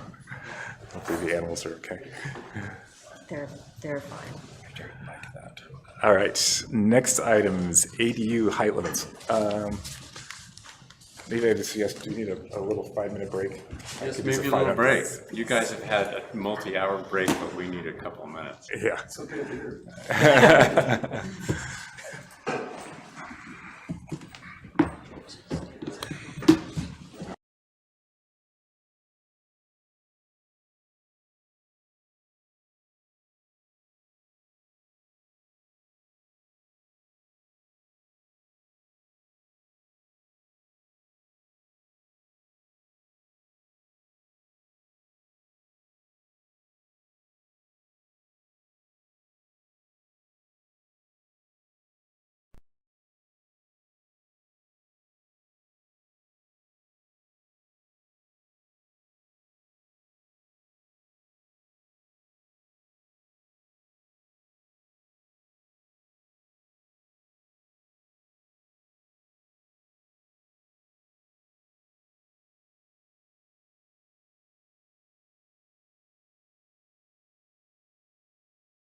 Call the meeting back to order, and I think we're ready. So, Mr. Chair, members of the commission, good afternoon. And that was a tough last one. You guys did a really good job, all things considered. Very impressed. Anyway, this item was reviewed back in your last September meeting about height for your accessory dwelling units. And in the meantime, we received a letter from HCD state indicating we need to really repeal the whole ADU regulations. We felt that we should fold in the height regulations into that and reconsider some things. Some new information arose as we were developing our pre-approved ADU plans, which Chuck and Natashai is here to talk about. And the previous discussion was oriented around a staff presentation that didn't really capture, we think, is consistent with what we're seeing needs to be done for ADU regulations and heights in our town. In terms of, our plans need to be consistent with the code, so there's no changes to that. And we're trying to encourage steeper roof designs, and the way we've got the recommendation would be to discourage that. So with the new information, we're asking in respect to you to reconsider your decision to recommend an 18-foot height limit with some understanding affordability for creating these that are really intended as affordable housing. And I know at your last meeting, I reviewed it via the internet and noticed there was a real interest in making sure that we're creating affordability in these instead of having to go to the planning commission every time someone wants to do something a little different. So what we'd like you to do is consider the new presentation by Chuck and Nachi, and I'll make my recommendation after that presentation's done. okay. Thank you, Gary. Hello, planning commissioners. First I would like to thank Jessica, Gary, and Bethany for providing us this opportunity to present our high study presentation to you guys. And hopefully, the goal for this presentation is to kind of show and demonstrate that with the increased height limit for these ADU units, can potentially lead to the ADU units in the future that would be more, not only more suitable for different living situations, different family types, but also more in keeping with the architecture styles that Nevada City have. So as you might know, that our firm was assigned by the city to do the pre-approved ADU designs. We have 5 ADU plans done with one single family plans for the SB9s. And so we began our work by actually conducting a survey of Nevada City residential architecture, just to see, looking at the existing homes and looking at, the different roof pitches that we have in town to match the motherlode aesthetics. And what we found is, most of these one-story or two-story single-family homes have roof pitch that goes from 9 to 12 up to 12 to 12. And some of them do go a tad bit lower from 6 to 12 up to 8 to 12. But still, they still preserve that motherlode aesthetic that, we have talked about today. But then when we start to analyze these single-family homes, especially the one-story one, we found out that most of these these single-family homes actually have a pretty high building height due to that steep roof. They range from 21 foot all the way up to 25 feet or more. And that's only when we measure it from the front elevation or front facade. As you can see in this example, I know it's a little hard to read, but the picture on the right is the measurement that we did when we just look at this house on Martin Street. Oh, it works. Lovely.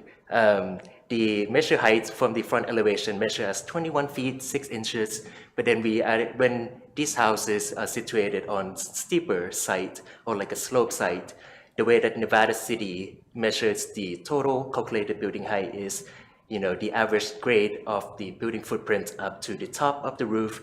So in this case, you can see that once you added the stem wall into the consideration and measuring the height from the average grade up to the top of the roof pitch, they do go up quite substantially to 26 feet. So that kind of ties into the work that we have been doing for the city, which is the pre-approved ADU height study. Basically, what we were assigned to do is to, start to design 5 different ADU plans that, ranges from studio to 2-bedroom, 1-bath, and see how they would fit with the current ordinance, current design standards, and the objective design standard as well. So if you look at on the left side of this page, you will see our ADU design development standards, and the highlighted portion did say that these units are required to be 16 feet or lower currently. And then when you look at the right page, at the right side of this page, you will see the objective design standards, which is the design standards that we use to approve all the residential projects ministerially. And in the highlighted portion, it did say that all these residential projects should have a minimum roof pitch of 6 to 12 up to 12. So when we're starting to, and these objective design standards make sense, right? Because we not only do it promote new houses to fit the multi-load aesthetics, having steeper roof pitches, but it also encourages the new ADUs that would either go into the existing lots or the new houses as well to match the roof pitches of the primary dwelling unit and create a sense of harmony and sense of cohesion within the single-family lots. But then when we're starting to kind of combine these 2 parameters together, we're starting to see that they don't really work well together, like trying to encourage steeper roof pitch with that 16-foot height limits become very limited when we're starting to hit that targeted square footage that we want to create for these ADU plans. So as you can see on the left-sided column of this tab sheet that we created for all these pre-approved ADU plans, these units ranges from having a studio 450 square foot up to a 2-bed, 1-bath at about 823 square foot. And then the right columns of this tab sheet shows the height of these corresponding units at different roof pitches, starting from 612, 712, 812, and 912. So in this tab sheet, we highlighted the building height that do go above 16 foot right now in oranges, and then we did highlighted certain heights once actually, and that goes over 18 feet in red. So in this tab sheet, we also gave different heights at different top plate height, which I will explain later, how it can actually contribute to like the overall feel and look of the ADU as well. So there's the 18 feet. Oh, I'm sorry. That's kind of, this is not a big ADU, and it just goes right to 18 feet. Right. Even at 712, which is very harmonious with Nevada City's heights, roof pitches. Yeah, and I also want to point out that we try to really minimize the footprint and the design of these ADU units, not only to keep the construction costs down, but also making sure that these units cost like the minimum amount of escarpment and require minimum amount of square footage and in the single family lots that it can be applied to. So you can see we have a column which is called program, and those are the square footage that the Nevada City put together in the RFP is the targeted square footage that we want to hit for these types of units. This is what we did. Yeah. So yeah, some of them are a little smaller, but they still are very livable. So. Yeah. So and then I'll kind of touch on very quickly about how the different roof pitches and the different top plate heights, which are the main 2 factors of how that contribute to the total building height of these ADU units and other single family homes to affect the designs, the look, and the feel of the units as well. So this is our smallest unit of the pre-approved ADU projects. This is Unit 1. Unit 1 is a studio project, it's studio unit with a square footage of about 450 square foot. So you can see that we kept the footprint and the building envelope of this unit quite tight. it's like about 14 feet wide. And in order for us to have like a high roof pitch in order to come in within 16 feet limit. So you can see that again in these elevations. So I included 2 front elevations actually in this drawing. The one on the left is the 912 roof pitch with an 8 feet 1 inches top plate height. And the one to the right is the one with 9 foot top plate height. So it might be subtle, but then you can see that with the 9 foot top plate height, it actually allows us to have a pretty nice substantial front porches area by being constructed by like a single roof, shed roof at about 412 slope, comparing to the 8 foot one, which we are quite limited by the space that we have on the gable end. And then also we allow to have bigger windows in the 9 foot top plate height one as well, which might be a little more easy to see in the sections that we created. So this one is the 8 foot one, and the next one is 9 foot one. You can see it might be a little subtle in this drawing, but like in the way that these higher windows, bigger windows, and also higher ceiling heights really contribute to a sense of spaciousness and also like the lightness of these like very compact units. It's only 450 square feet, although it looks like a mansion. Oh, well. Looks like a mansion, huh? Well, looks better than Tough Shed. Starting with a low bar. Yeah, and these, the same concept applies to our unit 2 too. This is a tad bit bigger, but not that much bigger. It's a 1 bed, 1 bath unit at about 500 square feet. And you can see that when we're starting to increase the top plate height, we actually have enough room to put in like a high window above the porch roof, which is very much like a architectural motif that can be found in Nevada City quite often. It just creates like a sense of like lightness within the unit as well. And by the way, if you go back one, you'll notice that we have a number of blank walls because that would probably be up against a fence or similar. Yeah, there's a portion of the code that they say like ADUs can take advantage of reduced setback by not having windows on those setbacks. And yeah, again, the section kind of shows how different roof pitch and different top plate height kind of affect the overall interior experience of the unit. And with this unit too, we actually also did a study of how different roof pitches kind of contribute to the overall look and the overall elevation of these units. So if we start from the bottom right corner, we started with the 612, which is the minimum roof pitch of the objective design standards, going all the way up to 712, 812, and 812 with 9 foot 1 top plate. And you can kind of see how like the 612 roof pitch really like truncate the unit and make it look almost suburban-like, comparing to the 9 foot 1 building that in our opinion a lot more in keeping with the mother lode architecture of the town.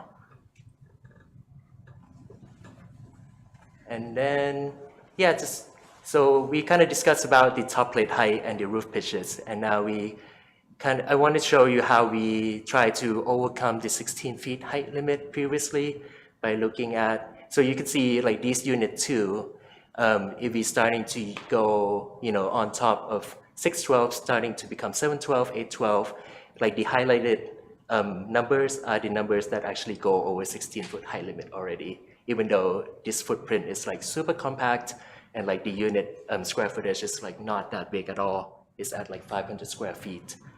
So My what? recommendation was for 18 feet. Yeah, but I think the code still says 16 right now, right? Am I correct? Yes. Yeah. So what we try to do to accommodate that initially is to do like a mass breaking in this unit 3, where instead of having just like a rectangular footprint like we saw in unit 1 and unit 2, we kind of break up the mass of the unit and kind of turn them into L shapes, which allow each, like block or like each rectangular to have like a smaller footprint, allowing the steeper roof to work with the height limit of 16 feet, as you can see in this elevation. But then we also wanting to recognize that, creating this mass break actually could result in a unit that is quite substantially more pricey to, construct and also design. Like when you're starting to have like two gable roofs kind of come together, you're starting to create like different details and like different, construction types that, you have to have like experienced framer to do, like California framing, also like valley, like waterproofing, and a bunch of stuff that could result in this unit, like construction costs being a little higher than what we saw earlier. And then also the L-shaped, building envelope also can lead to it not being as applicable in, different lots that we have in the city. Whether it is, it doesn't have enough room, or it doesn't have the flat site that, the L unit is probably would do the best at. It can definitely be on stem wall, but then I think it's a lot better and a lot easier to construct when you have a flat site with a slab on grade construction. And this, problem continues when you start to look at bigger units like these unit 4, 2-bed, 1-bath. The building height, goes over 16 feet super easily. The only one that would still pass is the 6 to 12 roof pitch one. And then our biggest unit for this project is unit 5, which is a 2-bed, 1-bath, which is, really good for a young family or people who are considering having like a shared living situation. But then, when we look at these sections and looking at the building height, you can clearly see that, just having the unit that is beyond 400 square feet, would not be able to work with the 16 feet height limit. And then again, you can see that in the, different elevations with different roof pitches. And then these problems actually get worse, like I kind of showed earlier, when you're starting to move from a flat site into a site that is sloped, which is very common in Nevada City, because in the way that we measure our buildings, not from the finished floor, but it's from the average grade of the site. So you can see in the bottom right corner is the unit 5 on flat site with slab on grade construction. But then, once we're starting to increase the slope to 5% on drawing number 2, 10% on drawing number 3, and 15% on drawing number 4, you can start to see that it can actually goes up pretty high, up to like 23 feet, or almost 24 feet actually. And, same as, if you're gonna orient the buildings in different ways, the same problems still avail when, you have buildings that would go up to almost 25 feet at the end. So I think that kind of concludes our finding and our study. And I'll leave it up to Gary to make a proposal. Thanks for, I think the point is that the recommendation that you had was an 18-foot height limit with an 8 and 12. Of course, our design standards are 6 and 12. And really, I'm kind of a fan of being as flexible as possible. My recommendation is a 25-foot height maximum. But recognizing and listening to your last meeting about this, seeing in respect to what you're looking for is creating steeper roof pitches with an understanding of maybe considering taller buildings, create something that's more ministerially approved that would be sensitive to what I think the Planning Commission is wanting. So our first recommendation was just a 7 to 12 pitch roof with a maximum 25 feet. However, the other option we came up with collaboratively was a 19-foot height limit, not to exceed the height of the primary residence unless the ADU qualifies for height bonus. And the building height is measured from the average natural grade of the site. So that does create a problem with terms of, as you get a steeper site, you kind of get less ability to create steeper roofs. So we have a height bonus that allows for an 8 and 12 pitch roof at 20 feet maximum, 9 and 12 pitch or steeper roofs maximum of 22 feet, and then also a bonus for grade slope measurements of 5 to 15%, a 2-foot increase in height, and for grades 15% or greater, 3-foot height bonus. none of them to exceed 25 feet. And I think that's consistent with what we've presented to you. And for staff, we really be helpful to kind of come up with those numbers or that particular height requirement so I can incorporate that into the ADU regulations. But I think it's really a good opportunity also for the commission to look at the plans because we're going to be, these are ones that we'll be using to give to folks. And we think that they're consistent. We haven't spent a lot of time with things like the floor plan. I think staff needs to look at it a little more carefully, but getting comments from the commission after we talk about height would be helpful on design. So that concludes our recommendation to the Planning Commission, and we appreciate your reconsideration of the height restriction. Okay. Anything else, or Jessica, anything to? So, what exactly is the action that we are taking? You actually just be giving us direction on how you'd like to see the regulations. Okay.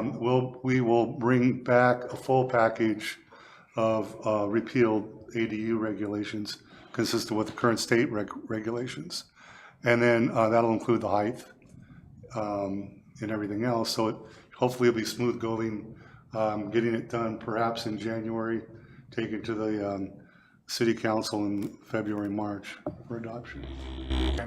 Can I add one more quick thing? Sure. The most complicated piece of this is that what do you do on a slope site? So a lot of cities, and I think the state has adopted this too, is just to go from the subfloor of the house, for the case for an ADU. So maybe it's 20 feet, maybe it's 25 feet. I've actually seen some in different municipalities of 25 feet, mostly so that they can address the 9-foot-1 plate height and the steeper roof pitch. And just go 20 feet or 25 feet. Would 20 feet solve the problem here, Nacho Jai? No, not if we went from the subfloor, so maybe it's 22 feet. Well, I don't really want to get into revising the height restrictions, because I think we want to, in my opinion, you want to keep the height measurement of building height the same for everything, whether we use it on commercial, industrial, or residential. And we try to work with that. We have a citywide height limit of 35 feet. Yes, for 2 stories. Yeah, for 2 stories. And 1 story, if you wanted to make it. 25 feet. Yeah, okay. So anyway, it seems like it would be the most universal thing. Just like all the other buildings are universally 35 feet or for 2 or more stories, it seems like this would be there would be a universal solution that would be easier to administrate down the line and easier to design absolutely. for, frankly. I agree with you, Chuck. And that's why my first recommendation is 25 feet. But, recognizing after listening to the Planning Commission meeting, I don't sure that that's going to fly. So it's really hard to mandate design, but I think this comes to as close as we need to for what I think the Planning Commission is looking for. So I want to get a little clarity though. So Chuck, you're recommending essentially from the subfloor, meaning the lowest level of, like I'm going to throw out my house as an example, right? The front door is at 1 level and it slopes down, and the back door is a full story lower. So you'd measure from the essentially that lower level. Yeah, so basically, if this is a typical footing, kind of a half drawing, basically what I see happening more and more, because it's so hard to pick a number here based on the slope, et cetera. Just pick a number from here to there. And that's the more universal way to accomplish it. Just from the subfloor, from the bottom. And you already have a code also that says that stem walls can't be over 4 feet, and I get that. And I think that can be accomplished. So in essence, it would be this number plus that number, or actually probably half of that number, because it'd be going to the middle of the unit. But still, this is the easiest one to design for. And this, bringing this into account and this into account and this into account just makes it more, there's so many variables that it's hard to get it right. And I mean, I think we can make it a design problem that can be solved, Is very, that very not- straightforward. Pardon me? Is that not what you were saying that is Well, I'm practiced trying to anyway? avoid the confusion, and actually, this recommendation came from Chuck and staff. So I'm really surprised he's bringing this up, but, I mean, Well, I'm just trying to make it you straightforward. want I'm us trying to to read. understand how your recommendation and your recommendation differ. I'm hearing the same thing, that it's Well, taken he's talking essentially about from the having to middle of revise the the grade. way we measure building height. And I'm not sure that's where we want to go. But I think your comment though, Gary, was we measure based on what's proposed here elsewhere within the code.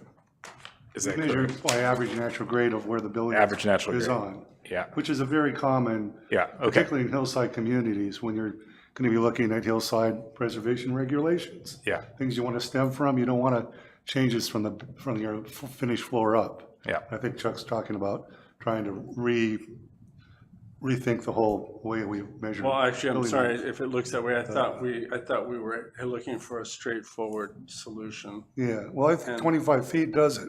Is this what you need us to do? Do we need to tell you or advise on where to measure? It seems like that's your Well, expertise. the measurement is average natural grade. Okay. And so I'm just trying to figure out why we're having this Yeah, conversation. and so the height bonuses allow for that variation we talked about. Yeah, I follow that. So that's, to me, makes the most sense. But Chuck's talking about, I'm not sure, you're talking about, I'm happy to go with the easiest thing to administrate that gives, what we were shooting for. well, the hoping for. easiest way to administrate is just say maximum 25 feet. Yeah, exactly. But it doesn't encourage steeper roofs, so that's the problem with that.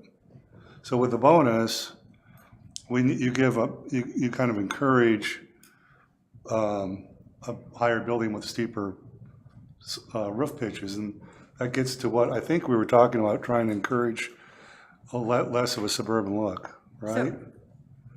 So let me get this right. Gary, you're suggesting 25 feet universal, like from there to there, however, from the ground to the top of the building.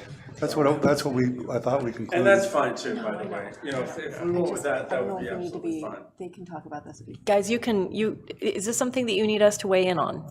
Well, we want to get some direction on how you'd like to see ministerial approval based on All building right. height. And there's a recommendation in front of us. In your previous recommendation was a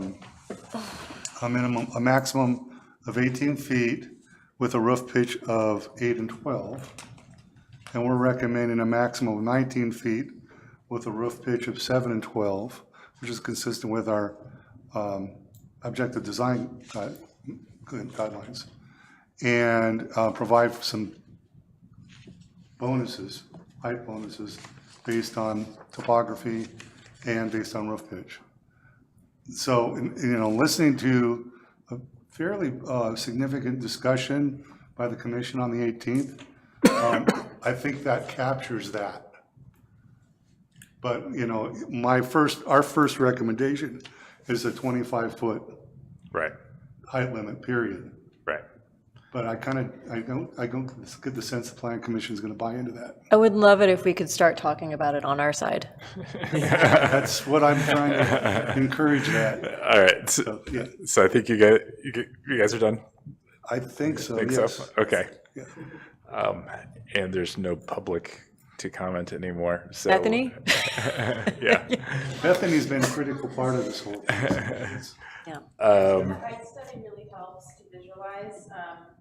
At the previous planning commission meeting, I did those really bare bones sketch drawings that you had, but I don't think it fully expressed the need for an increased height limit, and so I'm really grateful to Not to Chai and Chuck and the team for coming up with these, and that it helps us visualize what does 20 feet look like, what does 21 feet look like, and how does slope play into that. And so I'm in favor of allowing more flexibility for people to build housing, and but I also see the benefit of doing the height bonus, having a lower limit and then adding on based on pitch or slope of your site. So looking forward to seeing what you think. Got it. Thank you. All right, come back to the commission then. let's start with I mean, although there's no public, let's start with questions before we delve into discussion. Do you guys have questions based on this presentation? I don't. It's a really clear presentation. Thank you. Clear. The visuals are super helpful, Very actually. clear. Thank you. Thank you. Yeah, it was really interesting, and I actually learned a lot going through it. I did sort of, and I had mentioned to you, you know, and also prior with Lisa, just sort of framing this discussion. How many that, you know, just how many free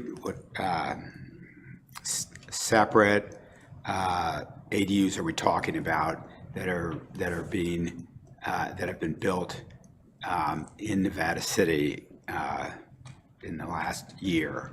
I mean, since I've been on the, and so I don't know what has gone through ministerially. I do know what has come to us, which is just the one on Grove Street, and I actually don't think that was a problem for the applicant, that they had to actually go to. I mean, I know that it's an extra step for them, but that's the only one. So, and I know that Lisa, when she made her initial presentation, she was talking about, you know, the height limited as an impediment to the construction of detached ADUs, and I don't think that's true. That doesn't mean that I'm not against, you know, revising, but just to sort of couch the whole discussion and the reality of the situation. I mean, ideally, you know, normally it would be nice if the ADUs observe all the design guidelines that we apply to regular building in historical areas that we really want people to do. I'm not sure that's going to be a major consideration for people in building ADUs, and I'm not sure that that really enters it as a factor in producing a lot of extra housing that'll be reasonable enough to help meet some of the demand for, you know, say, workforce housing. Because you're talking about like this one on Grove Street, this is going to be a very expensive project. And for those people that are building larger, you know, I'm sort of going into two maybe separate points, so I think I'll just stop there. We'll get to that. Okay. Well, could I respond to that just really very quickly? Sure. Sure. Yeah, well, I think that for us, it's like we're trying to encourage the diversity of housing. And this is one of the housing we need, particularly for our workforce folks that can't afford. And so the idea is to come up with something more universal that staff can approve. And in a lot of cases, not only is it more costly to come back to the Planning Commission each time they have to review it, you know, for a height extension, it's more expensive, it's time consuming. And the problem is for us is that we've got a set of plans we're giving people for free and we're encouraging it that exceed our height regulations. So we want to come up with something that's harmonious across the board. All right. Thanks, Gary. Yeah. All right. Any other questions before we jump into discussion? No questions. No questions. All right. Discussion. Did you have something, Amy? Oh, I have a lot. All right, get started. First of all, I think that I love the fact that you are giving height bonuses to houses positioned on slopes. I don't think it's enough. I live on an extremely steep slope, and if you were to average out the height of my house, which is essentially an ADU. Can I interrupt for just a second? Yeah. That is the alternative, right? There's a primary recommendation. Right. And there's the alternative recommendation. Okay, wait, direct me, what page? So we're on page 113. 113, woo, back I You can go. put that on the screen. Yeah. Thanks. Yeah, because their first recommendation is gable roof design with a minimum pitch of 712, and ADU shall have a maximum height of 25 feet, but not exceed the height of the primary residence unless approved by the planning commission. Right, right. The alternative, if we don't like that, their alternative backs off from that and gets into the bonus. Okay, okay, yes. So I am into the alternative. Okay. And again, wonder if we should be considering, in addition to that, extra caveats for houses that are, say, on the creek, where I am, where you have a steep slope that goes like this, where I live in what is essentially a 500 square foot, 3-story studio, which could be, like, let's be realistic, no one's gonna build that as an ADU. But when we're, I guess in that situation, someone could come to the commission for On your variance. variance, yeah, that's a perfect. Yeah, classic yeah, but case of I think hardship for when I'm variance. looking at these, what I'm seeing is that what really seems to matter on our end of things is ratio and perspective. And in those situations, you may have a house that's on flat ground with an ADU that's on a hill, and what really matters is where the peak of the ADU lines up next to the house in question. And it seems to me like there could be room to make language that could say, not that the ADU shall not exceed the height of the main house, but shall be, I don't know, like 60% maximum the height of the main house, or something to that effect, that could maintain that kind of nice balance. And while still allowing for all of those elements that we can't control for, like hills. That's something I didn't bring up because it's a little complex, but if you have a house that's down below on the hill, you measure your height, right, and say it's 25 feet. Then you go up the hill where you put the ADU. Then you measure it from that grade where it's not, you're not comparing the height of the roof down here to this one. So the ADU could theoretically be much taller than the main house. Taller or?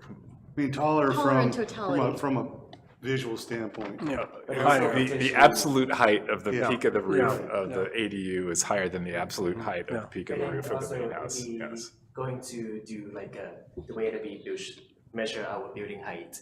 If we were to say that the primary house like lays on the flat ground on the floor, so like they measure is like about 20 feet, but then we have an ADU unit that, you know, from subfloor to the top of the roof is about 15 feet, but then it's on the slope side and it has to have a stem wall. And there's like, you know, opportunities for that unit to potentially be, you know, the building height would be taller than the one that is on the ground, on the flat floor. Right. And of course, I'm assuming the most extreme cases. I Yes. think that with these beautiful designs that you've come up with, the proposal that is here works for them very well, and probably that's gonna be the case. Like, once you're talking about my scenario, it's out of the range of affordability. These are, maybe I'm taking us on a wild goose chase. I just wanted to bring it up. It's good to consider that as well, yeah. That's it. It's hard to mandate design. Yeah, exactly. Period. And affordability is paramount. You know, Tony, who runs Heartwood, he told me that he's got 35 employees who can't afford to live in Nevada City. Yeah. He's got 2 that live in I Nevada mean, this City. is not a new conversation. Yeah, right. I wonder, actually, no, I'm sorry, I do have one other thing. I have a very limited understanding of affordability and architecture, but have heard that shed roofs are a much easier design and affordable to build. I wonder if there is room for something like a shed roof in any of these designs. What's our objective design standards say? It talks about that. It does Go- say If you could go back to that. They always have to be It's in the gables. presentation. Okay. But it does talk about, and I think we probably want to change the language to allow for some hip roofs and things. And I say this for those of you guys who know my property, I have that sweet little shed with the shed roof, which could be a lovely kind of guest unit or ADU. If built the way it's built. Why don't you read that? Yeah, do you mind if I read the go objective ahead. design standards really quickly? This is under the C roof styles. It says that the primary roof structure for the residential units shall be designed with the overhangs and gable ends. Secondary roof pitches, such as those covered porches, may have a shed-style roof design. Oh. So we could put that in there. So Yeah, maybe there could be that's- some shed designs. But that's, only that's secondary roof pitches. that's so the like the one that secondary. covers Oh, the second. porches, sorry. Whoops. Yeah. Okay, never So, mind. and Jessica and I were talking about how we would kind of devise the new code. And I think what we probably do is just refer a section about objective design standards for all ADUs and refer to that. And then we may want to circle back at some point and revisit those, but I just, I'm trying to keep things as simple as possible. Sure. Okay, that's it for me. Thank you. Well, first, just to maybe clarify, our previous recommendation was to maintain a 16-foot maximum height for an ADU. 18.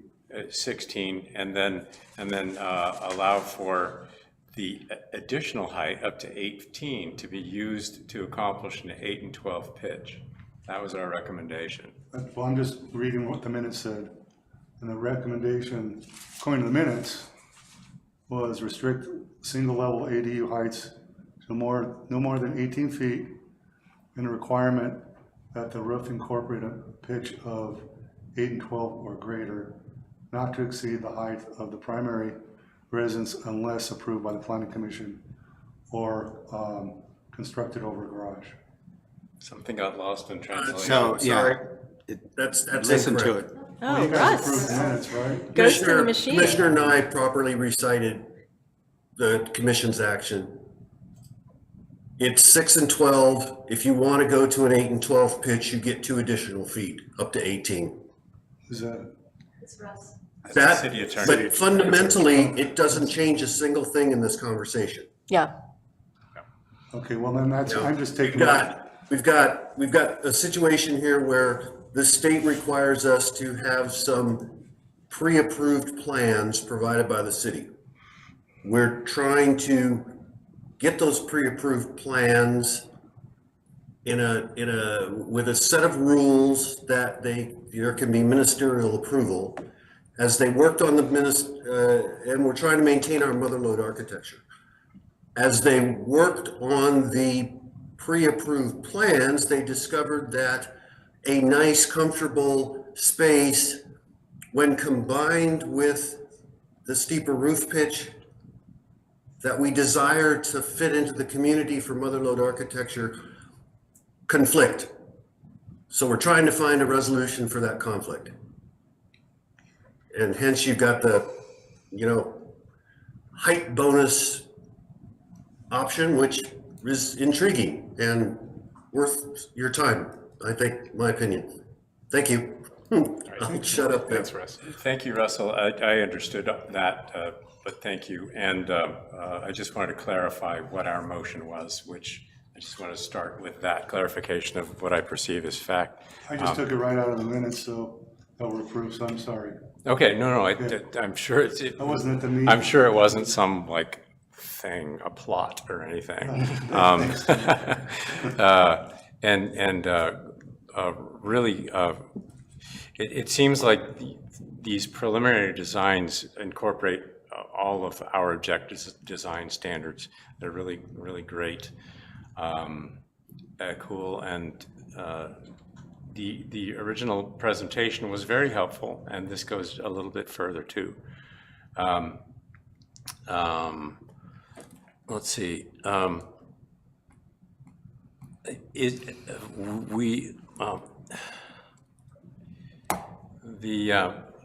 The concern in our hilly town is a 25-foot high building 4 feet from a property line. The neighbor is, in the case of my house, 20 inches from the property line. A very tall house with a tall stem wall, I mean, not stem wall, I mean plate height. Using all that height is like, there goes all the sunshine. It has the reason that ministerial approval is really desirable, or the option to do that for higher ridge heights beyond a certain fixed level, is that we as a commission can take into consideration what a neighbor's experience might be. This is a And demonstration of because Wirecast. the hill can swing both ways, both in the benefit. If you want to increase housing diversity. I in your understand. neighborhood, I mean, We're trying to not do we're trying to like meet as many needs as we can. And I can see by how you've laid this out, and the goal is to provide some parameters to design to for pre-approved house designs. This is a demonstration of Wirecast. I think allowing for a 12 and 12 pitch is kind of,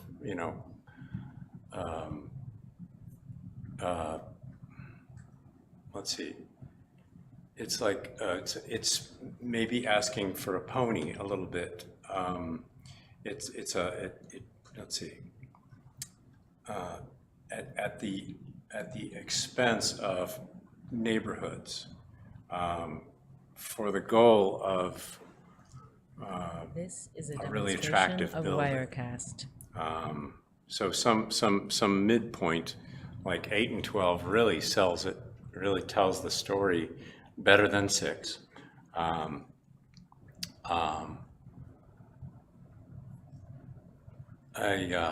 So I don't know that it's So our objective guidelines say 6 and 12. as a minimum. And so what you're saying is ADUs need to have a more restrictive height requirement. This is a demonstration No, of Wirecast. I think you might be misunderstanding me. I'm saying in these really cool designs, an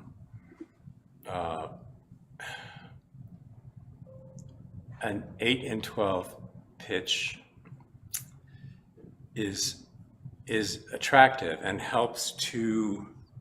It's more attractive than a 6 and 12. And a 12 and 12, like setting our maximum height limit to allow for a 12 and 12, let's see. It's not necessary. It's not necessary. It's costly to neighborhoods in terms of height, while serving the beauty of the building primarily. So an 8 and 12 is a good, I think, height compromise because of the cost in terms of the neighborhood. This is a demonstration It's a pitch of compromise, Wirecast. which results in a reduced height, essentially, is what you're saying. Yes, a height that fits in more circumstances. I'm trying to come up with something that we don't have to revisit our design standards. Me too. May I? So, our design standards are 6 and 12 with. Minimum 6 and 12. Yeah, minimum. Minimum. If, I'd like to jump in on this. I like the idea that in the height requirement bonus alternative proposal that they have, This is a that there are demonstration different of Wirecast. standards that can work there. Not everyone's going to want a 12 and 12. But it could also be that sometimes a 12 and 12 looks better in the context of the house that it's being built next to.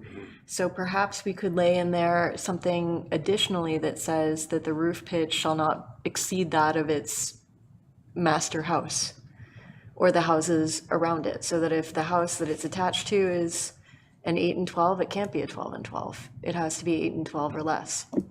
Could that work? This is a demonstration of And, Wirecast.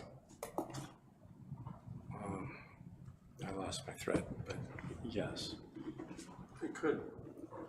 Well, Although I don't know that your designs will have a bunch of options, right? Like, exactly.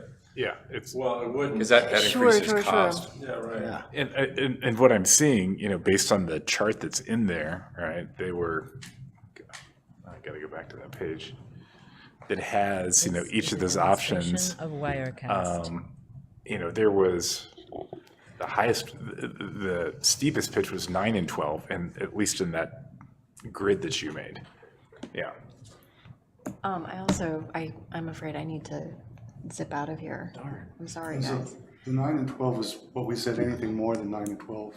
So it could be 12 and 12, whatever, but. Right, it could be higher, but maybe I should say it like the minimum to accommodate the design that you have is a 9 and 12. And this does accommodate This Chuck's is a demonstration of plans to Wirecast. give to the public.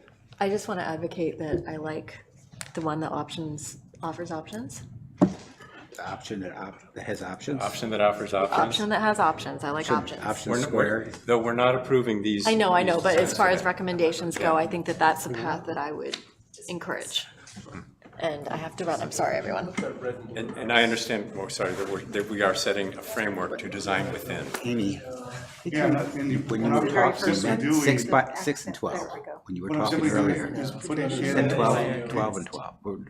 the draft We're not- regulations, and you can revisit. No, I meant 12 and My 12. hope is that I did, yeah. we have enough discussion that we don't have to spend another 3 hours just on building. And we may never get there. Though I 3 mean, hours of time is worth it if we Yeah. craft good, Well, I a know, good. but I want to make sure that at least I've got what you're wanting. Yeah, I got it. Mathematically, it might not be possible to solve all these variables. I mean, in other words, it may happen that we get something that's kind of straightforward, and if you want to deviate, or you have to deviate from that, you come back to you. I mean, Yeah. I know that we would like to do it carte blanche universal, but go back to that red and blue. See this one right here, for example, somebody was talking earlier about maybe there should be a big differential between the ADU and the house. Well, this has got very little differential between the red ADU and the blue house there. And, you know, but there's a lot of harmony there. Sure. So the harmony in this case is taking over it was approved by the planning commission at the time. Right, no, it's artistic. Yeah, right, Wirecast. and sometimes harmony trumps DT, you know, just because delta height is kind of arbitrary. Harmony is not. I mean, somebody would argue, Frank Lloyd Wright argued, and argued very well. So anyway, I mean, but I kind of feel like mathematically we may not be able to solve all the variables, and may just want to have if it's too awkward, just come on in. You know, I expect you guys. Of Wirecast. I agree. I think lean towards simplicity versus trying to incorporate Right, everything. right. But if I look at the table you have, though, right? Can you bring that table up again, Jessica? The one right after, I think. Right after, yeah. Yeah. And so if I look at this, 9 and 12 would accommodate everything, and the highest thing that I see on here is Demonstration of Wirecast. 19, 10 and a half. So 20 feet would accommodate everything there too. Those are on This flat. is On flat. On grade or flat. lot, Right, yeah. but doesn't the, then you, Yeah, maybe we want to bring the standard up to 20 feet instead of 19 is what we're recommending. right. We could not do a 9-foot-1 plate height if that would help. I mean, Right. that's a variable that could go, frankly. I'll say, I mean, I have a lot of experience with building, not that, This is a that's what I'm demonstration doing of here, but I do Wirecast. and extending plate height, making taller walls is awesome. And if it fits within the height limit, it's not a huge change from the pre-approved plan. It doesn't change the engineering. Right, especially if we have these slope ceilings. I mean, I could live with, it was a kind of a luxury move, frankly, to make that 9-1. And I can live with 8-1 if we keep this, we have slope ceilings in almost every unit, so I think it's going to be area enough. But a person could Wirecast. could use this plan and increase the wall height a foot, right? Without changing, Absolutely. Absolutely. like the engineering doesn't change. Yeah, I mean, the footings, we just tell the engineer, bump it up a 10-foot. Right, and the roof connections are all the same, it's just higher up. No big deal. Same Right. trusses, frankly. Right, Yeah. right, just longer walls essentially. That's what changed a little bit.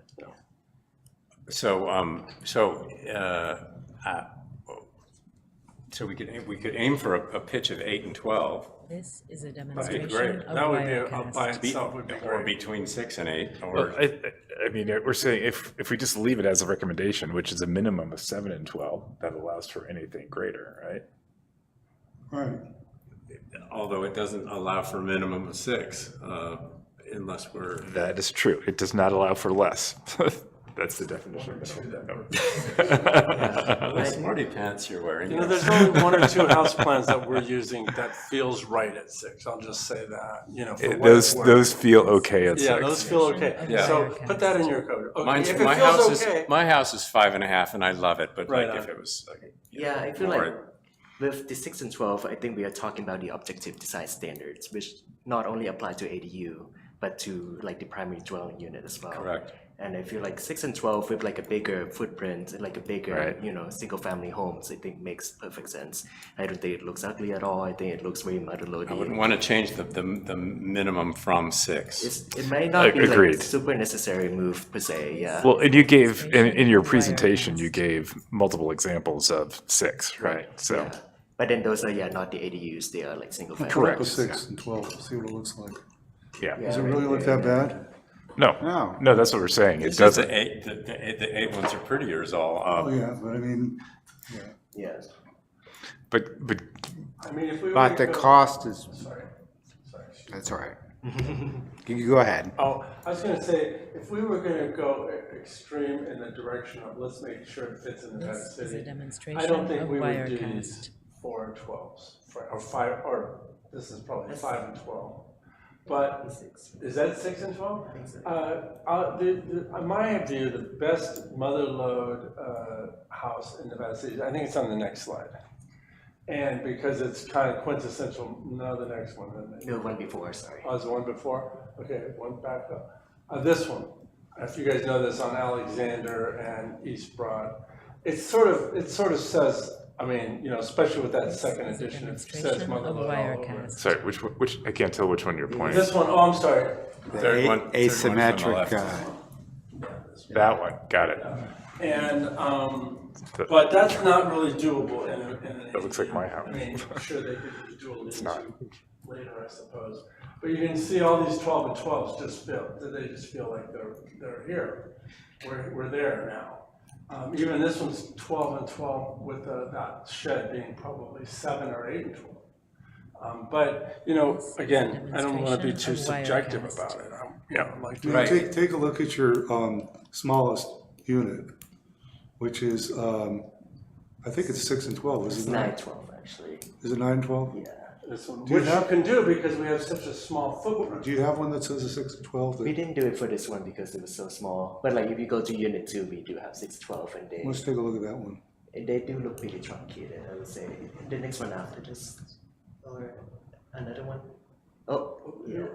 Yeah, the bottom right corner is 612. It's a demonstration Yeah. of Wirecast. I mean, it's housing, we need housing. It's really pretty housing, by the way. It's more even at 6 affordable. and 12. It's more affordable than if you go, Yeah. to, hey, we're gonna make you do 8 and 12. But it's also and what we're gonna make people you are, Spend more money on it. are choosing, aren't they? I mean, that's what they're choosing to build for the most part. I mean, if you gave people the choice, since they want to get under the, what is it, 750 square feet, that once you go above that, you have to pay, what, 10, 800, yeah, 800 square feet. I mean, Demonstration 10 grand of more Wirecast. I'm okay with the 6 and 12, given the plenty of 6 and examples 12 in is the what, city. yeah. I mean, this is homestead architecture more than motherlode architecture. Right. Which is fine. It means it's just stripped down Victorian. But again, there are examples of that within the city, right? Totally, So, totally, yeah. because that's what people could start with. you know, Yeah. especially And that's what all we're the- talking about, Yeah, is and that's small what we're starter talking about. homes. And It'd be it's a different cheaper, thing if it yeah. were My a big house. 1920 house is a 5.5 and 12. And it's how many square feet roughly? 780 square feet. Right, so it's a smaller house, right? Wirecast. And that's what we're talking about, And it feels smaller like a buildings. palace Yeah. to Yeah, me. right, that's great. Yeah. So 9-foot ceilings. we'll do whatever you guys want. Right. We'll figure it out. So We just want to continue. Right. So I We want to guess, finish. We're not going to get anywhere near your deadline. just right, so you know. right. Did hear But someone, you're bringing like an excellent point of view to this, and Yeah. really appreciated For sure. your artistic It's, sense. so to try to come to move this something, forward. yeah, to move it forward, Demonstration of I'm okay with Wirecast. modifying this to allow for a minimum of 6 and 12. I'm looking to you two since you're the only two left. We already have a minimum of 6 and 12.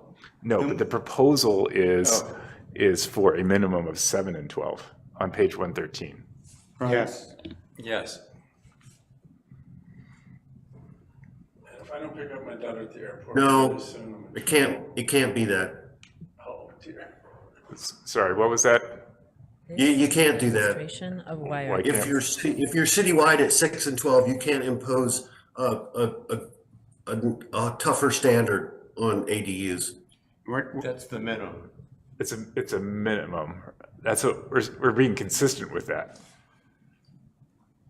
You said the minimum was 7 and 12 being proposed. Oh, that's what's in the proposal right now, Russ. And we're changing it. We're changing it to 6 and 12. And that's consistent with our objective design standards. Yeah. This is a demonstration would have of called them out. Wirecast. Okay, I thought I'm looking at the alternative proposal right now, and I'm looking on page 113, objective design requirement. yeah, no, I had to go up on my page. Okay, Okay. I don't know where that came from, but that needs to be 6 and 12. Okay. And then I did hear someone say instead of 19, maximum height of 20 feet. So we could move that up to 20 feet and we can adjust the bonuses accordingly up. This is That a would be the demonstration watershed. of If we do Wirecast. that, all of a sudden, we're like out of the straitjacket. So we make that 20 feet and then for 8 and 12 pitched roofs, maximum building height is 22 feet. And then for 9 and 12 and steeper is 25 feet. And then we leave the grade variation alone. And I think we got it pretty good. Sorry, Gary, how did you get to those last two numbers for 8 and 12? 20? Well, because we have we moved the Demonstration maximum of height from Wirecast. 19 to 20 feet.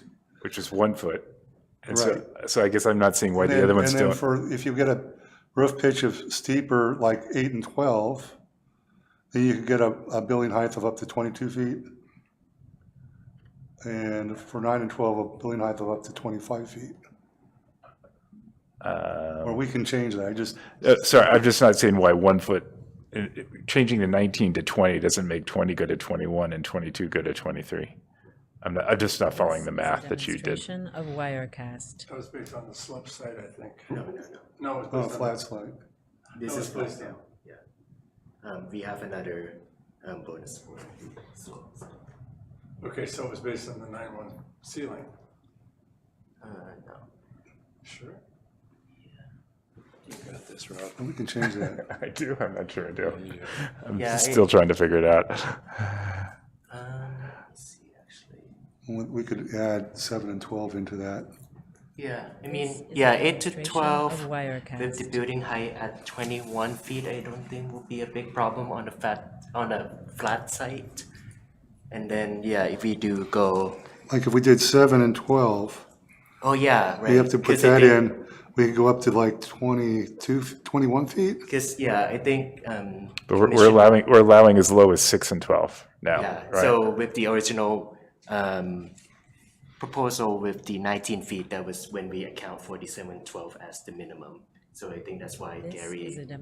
demonstration of Wirecast. So yeah, with 7 and 12, we could do, so if the maximum height baseline went from 19 to 20 feet at 6 and 12, then if we want to do a height bonus, the roof pitch height bonus, it will have to start with 7 and 12 going Oh, up to, I see you're adding one more line in there for 7 and 12. I got it.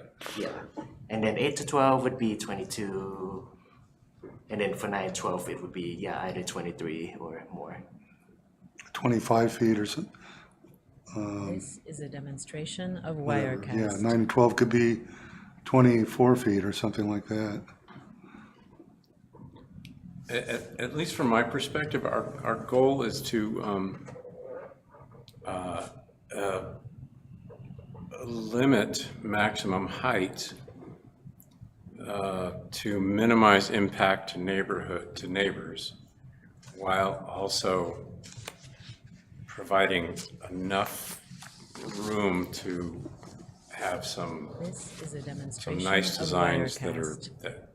that are applicable to more lots.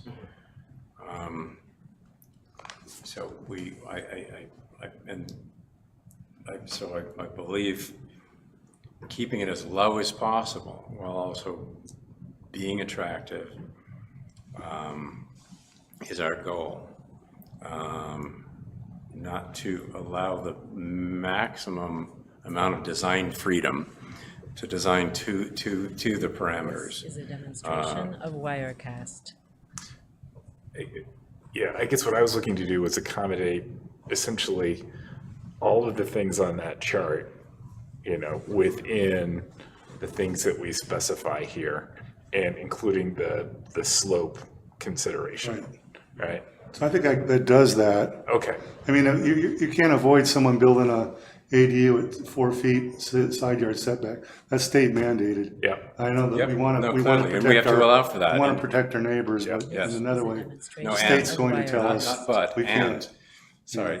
Oh, I'm sorry. No, we have to allow for that because that's true, and we want, you know, that has to happen. And protect our neighbors, not but, both at the same time. No. I look at the chart and it tells me that if you picked your sweet spot at 8 and 12 roof slab on grade, you've got 19 feet, 10 and a half inches. So with an 8 and 12 pitch, maximum height of 20 feet, Of Wirecast. and then add in your grade variation height bonus that's in the alternate proposal. Oh, I'm just noticing that is different than what's in our. Yeah, what I'm after hearing that, we would have a. Then you've got a simpler formula. And it'll probably accommodate, you know, any ADU anybody wants to build. I think Russ was just saying that. Yeah. Well, okay, so I wish I could That's show different than both what's in the things at the package. same time, Wirecast. but in the alternative, under number 1 for roof pitch height bonus, it's 812 is 20 feet, which is the same as with as shown up in the chart there, with the 9-foot top plate, 9-1 top plate. Right? Yeah, that fits that fits Does that make these sense? pre-designs, but it also works very So I'm just trying to generally. reconcile that to what I see here and what the difference is. Okay. And I think the difference is that there's a 9 and 12, there's no 9 and 12 option on what was in our packet. So that the bottom right box, it says NA in our packet. And that one says 2021. But Oh. it's sort of Yeah. moot because This was I think Russ modified is saying after, you can, yeah. Russ is saying you can accommodate that with 8 and 12, which I agree, so. And I would say that we let's see, except as an upgrade option, we should stick with an 8-foot plate height. This is a demonstration of Wirecast. To not plan for, you know, 9-1 especially with plates. the Well, that's, we're mixing the discussion. That's back to, just so we're clear, you know. One discussion is the overall picking, you know, you previously said stick with 16 feet at 6 and 12 unless you wanted to increase your roof pitch to 8 and 12, in which case you get 18 feet. So we're saying, so now we're asking you to revisit that discussion. But we're also showing you the pre-approved plans, Of Wirecast. which is the basis for why we wanted to reintroduce the discussion about the overall height limit. But having lived in a lot of different places, I mean, there's a huge livability difference between an 8-foot wall and a 9-foot wall. So I don't know why we would want to take that out of our pre-approved plans.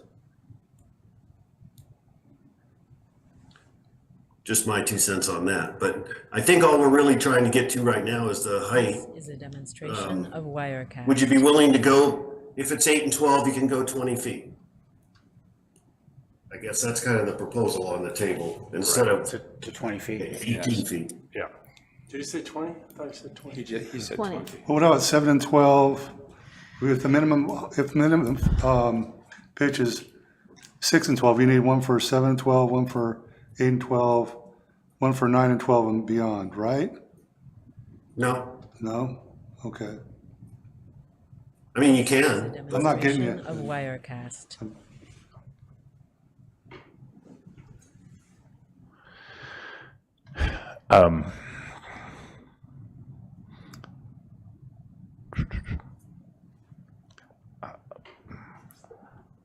I think we are talking about at least adding a 7 and 12 line onto the thing. I think you were getting at that. with what you were saying before, because we've gone down to the 6 and 12. So now we have, let me just first preface that by saying we've pretty much said we're going to the alternative with a maximum height of 20, and then we get into the bonus, and so now there's a new there's an additional line in the roof pitch height bonus for 7 and 12, which is some number, which I'm not sure what that number is yet. And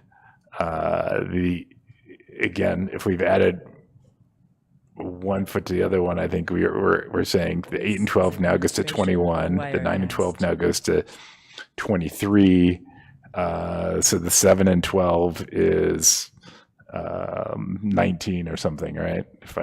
If I'm tracking with It the could way be the math. 19, and we would have maximum height will be 18 feet, for example. Oh, Right, the starting maximum then would have to be maybe we don't even need that maybe we don't even need that line because we already said that the maximum is 20 feet. So we don't need a separate line for 7 and 12, right? Right. So I think we just leave it Demonstration of that. We increase each of those by 1 foot, and then But we don't increase the maximum height for an increase in pitch. we don't increase the max. What I'm saying is we did here, right? So here you're saying that these should stay. If this is 20, you're saying these two should stay, the 8 and 12 should still stay 20? Is that what you're saying? Yes. Okay. So you're saying really only bonus you get is for 9 and 12 Demonstration or of greater. Wirecast. Yeah. Is it a bonus? The pitch height bonus would be, right? I didn't catch if there was a pitch height bonus. So I'm looking at this line right here, right? So roof pitch height bonus. What PDF page are you 113. Pardon me while I catch up. You're free to look at this one too. So we can design for 8 and 12 with 20-foot height, no problem. Yeah. So we're just talking about a single roof height bonus of 9 and 12 and beyond. And that'd be 23 feet, for example. And then combined with the slope, maximum of 25 feet. Yeah. Because Now if I you gotta go back to the other. Right, if you had the slope, you get an additional. Well, I want to go back a little 3 bit feet. to our goal. Is a demonstration of 8 and 12 Wirecast. is a nice kind of golden entry point to the Nevada City style architecture. 6 feels a little low. We're creating parameters to design pre-approved, pre-designed ADUs to increase for a not pre-approved ADU design to have a 12 and 12. This is a demonstration If that's of what you want Wirecast. aesthetically. It doesn't fit in our objective design standards, so it comes to us ministerially.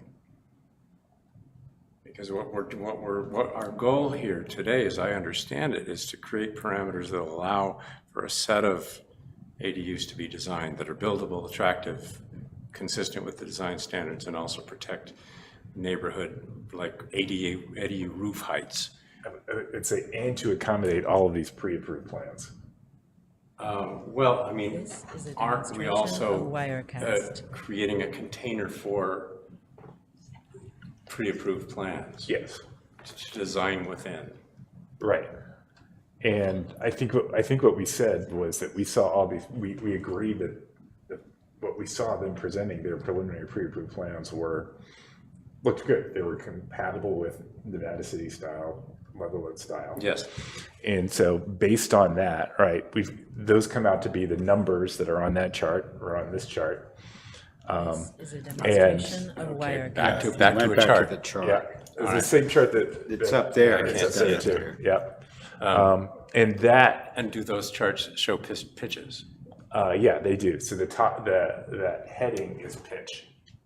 across, so 6 and 12, 7, 12, 8 and 12, 9 and 12. Getting to that chart, let me look at No, you were there. I saw it on your screen a minute. Page 123. Yeah, just look. Yeah, feel free to look over my shoulder. I think we may be. It's the same one that Jessica's got up Okay, there. Except it's got a couple things added down Yeah, there. yeah. Okay. So in terms of our height limit that we're adjusting, Yeah. I don't think we need to allow for a 9 and 12 roof. Except that what I'm saying though is the studio, there's no option. This doesn't fit within the 6. You need a 9 and 12 to make this one work, and make unit types 1 and 3 work. Is a demonstration of Require a 9 Wirecast. and 12. I think your analysis may be incorrect. That's how I'm Could interpreting you speak the to that? table, because it has Yeah. NAs Okay. in the other columns. A wider building, you can create a wider building with a lower pitch within the height limits. They could change, that could be modified then to move it back to a 8 by 12. Potentially, but I don't, to be completely honest, I'm not This really is a sure. if I demonstration of see Wirecast. the points of limiting the 9 for the ADUs to go above 9 to 12. We're trying to create some affordability too. Right, and then at the same time, I feel like what the objective design standards is trying to do with, introducing the minimum 612 and maximum 1212 is so that, we can have like the ADU units, like roof pitch match like the primary dwelling units. So if we, were to have like This is a a demonstration main house of that has like a Wirecast. 912 or higher. Well, we're not designing any of these custom, so we just have to go universal. And universal is the 812. I mean, honestly, that's gonna be the most affordable. I really agree with you. Yeah, it's really gonna be the most affordable. Right now, I just want to point out that, yeah, 912. Okay, so I know, but maybe we should ask why these. we reached too far, I think. Yeah, why did these say NA in like the studio unit? You're right, I might have assumed too much. I think you're right, Tom. Those say NA and all those other This is a pitches. You demonstration only have the of 9 and Wirecast. 12 there.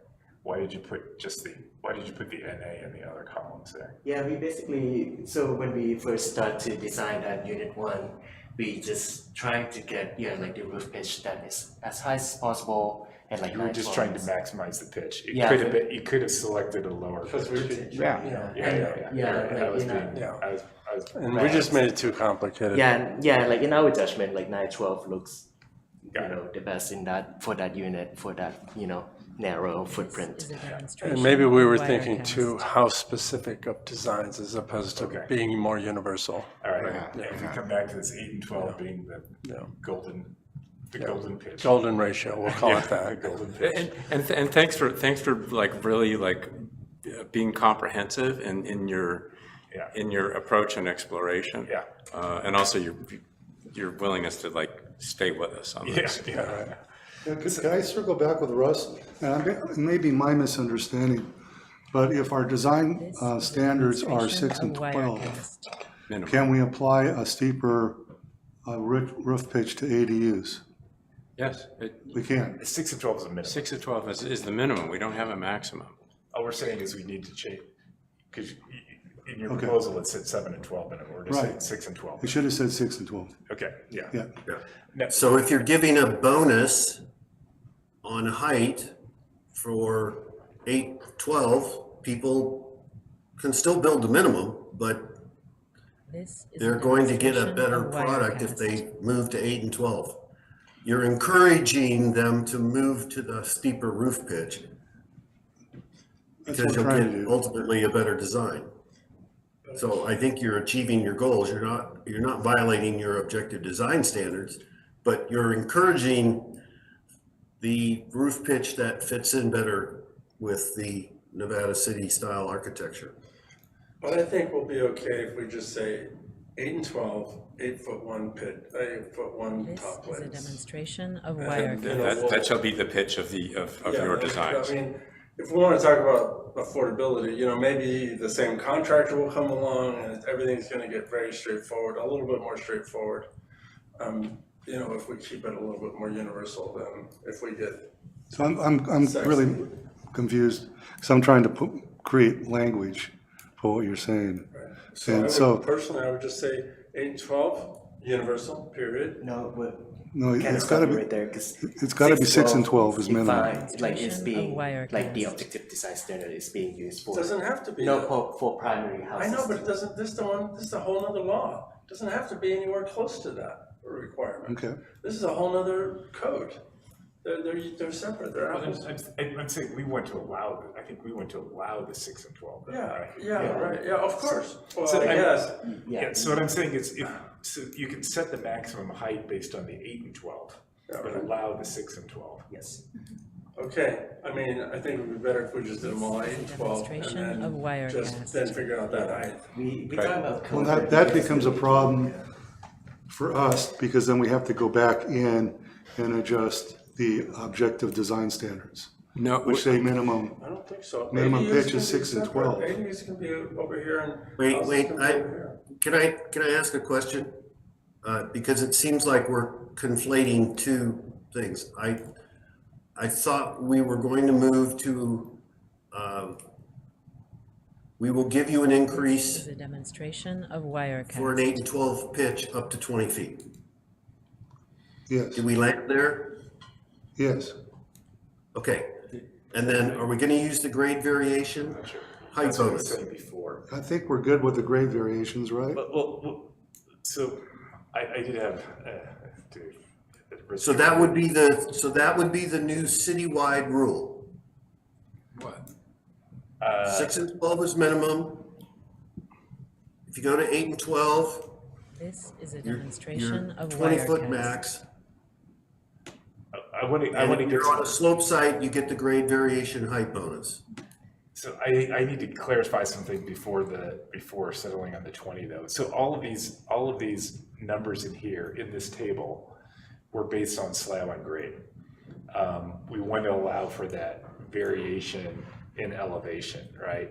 You know, what needs to be added on to these to allow for that variation? There was some assumption built into the city code already for primary buildings, right? That accommodates some slope. We were saying before, you measure to the, I think we want to universally apply the height, building height definition in the zoning code to everything. and that's based on the mean. Based on the average Right. natural slope of what the building's built on. Okay. This is a demonstration So of Wirecast. do we need to do we need to add, because this is based on that, oh wait, let me go back to the proposal again. Because there was the slope variation. I forgot there was the slope height bonus in here too. Yeah. Right. Okay. And you need that because Yeah, the right, average, right. So the I- average so I- grade doesn't give you anything. It takes away your overall height. So Right, so I think, grade so I, variation gives you some back. Wirecast. so I think I'm fine with the saying, minimum 6 and 12, maximum height of 20 feet with the grade variation height bonus as proposed in this. If you go to an 8 and 12 pitch, then your maximum height is 20 feet. If you don't, it's going to stay with the current standard, which is 612 minimum, 16 feet height maximum. Yes. Okay, that's fine. That's good. If you go to 8 and 12, Is a demonstration your of maximum building Wirecast. height is 20 feet. If you're on a slope site, you will get a grade variation height bonus. Yes. Can I clarify? That's- I have a question about one thing on the 20 feet for 8 and 12. That's what the 9-foot one top plate did, and I thought we said we didn't want the 9-foot. No, don't talk top plates. Let's not or bring up design. top plate, I'm just, to be really. Because we're just, I know, but that's this it's will be the designed to city be. rule. So, This is the new Demonstration of ADU rule, Wirecast. universal for ADUs. All right, so we can just stop there with this one. Now we can go back to the design, and if you want to say I would like our pre-approved plans to have an 8 and 12 pitch. That's fine, because we're designing plans, pre-approved plans for the city. And I don't think there's, just because there's a minimum height stated in our objective design standards, it doesn't say, city, you must design to the minimum standard. Right. The state just wants us to have pre-approved plans. Are you following me, or did I lose you? Thumbs up. Yes. I'm following. you. Yes. Yeah. And just, Jessica, the 9-1 plate height, that additional foot gives us enough room with a 20-foot now 8 and 12 pitch height to allow for different, but the plans will be 8 feet. Oh, but do you have to, I don't know that it's that difficult to have Right. the pre-approved plans. I mean, this is a Chuck question, but Right. can't we have a pre-approved set of plans for your 5 that have an A and a B, an 8-foot top plate and a 9-foot top plate? Is a demonstration of That would be an Wirecast. amended contract potentially. Okay. We can- All right, so that's. I don't really want to go there. Yeah. We're going through, So the commission is interested in an 8 and 12 pitch for those pre-approved plans and an 8-foot 1 top plate. That's what I heard.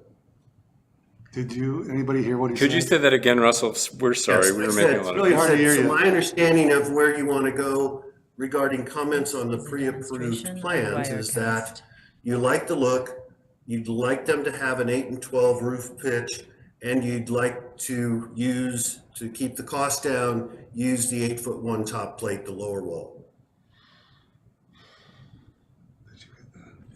Yes, yeah, and then do you want to take a stab at the, about the actual height limit code summary?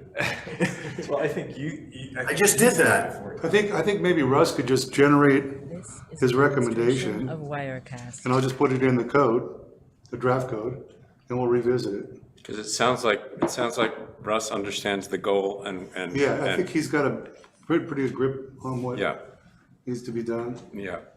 We don't want to have to revisit the pre-approved plans. They all have to be consistent with this height requirement, right, Russ? And you're going to generate a height standard for us that's based on this alternate approach. Well, demonstration of what I heard the Wirecast. commissioner say is that they would like the pre-approved plans to have an 8 and 12 roof pitch. And they would like the pre-approved plans to use an 8-foot top plate, an 8-foot wall. Which helps those designs fit into the height limit. Yeah, exactly. Yeah, so, So are we talking about having to amend your work? no, I don't think so, but I think it's mostly just, yeah, like narrowing it down, but then I want to circle back to our conversation on the actual height limit itself.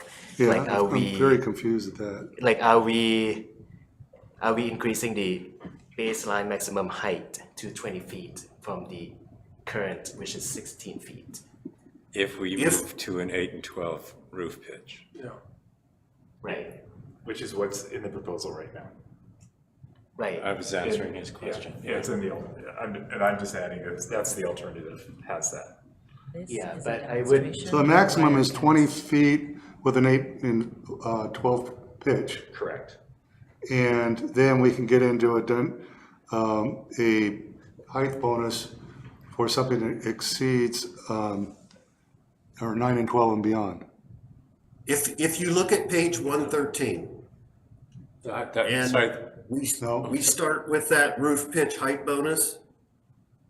Do you know what he said? Yeah. Yeah, he's asking about, I think we're gonna answer your question now, Gary. This is a So demonstration Tom of is saying, no, Wirecast. we don't want a 9 and 12. He's saying 8 and 12 is the max we specify in here. There's no bonus for anything more than that, for increased pitch. for increased pitch. Let's There's just no do it. 9 and 12 Let's just do it. bonus. Okay, But then, Because this language covers both, both self-designed and the pre-approved designs.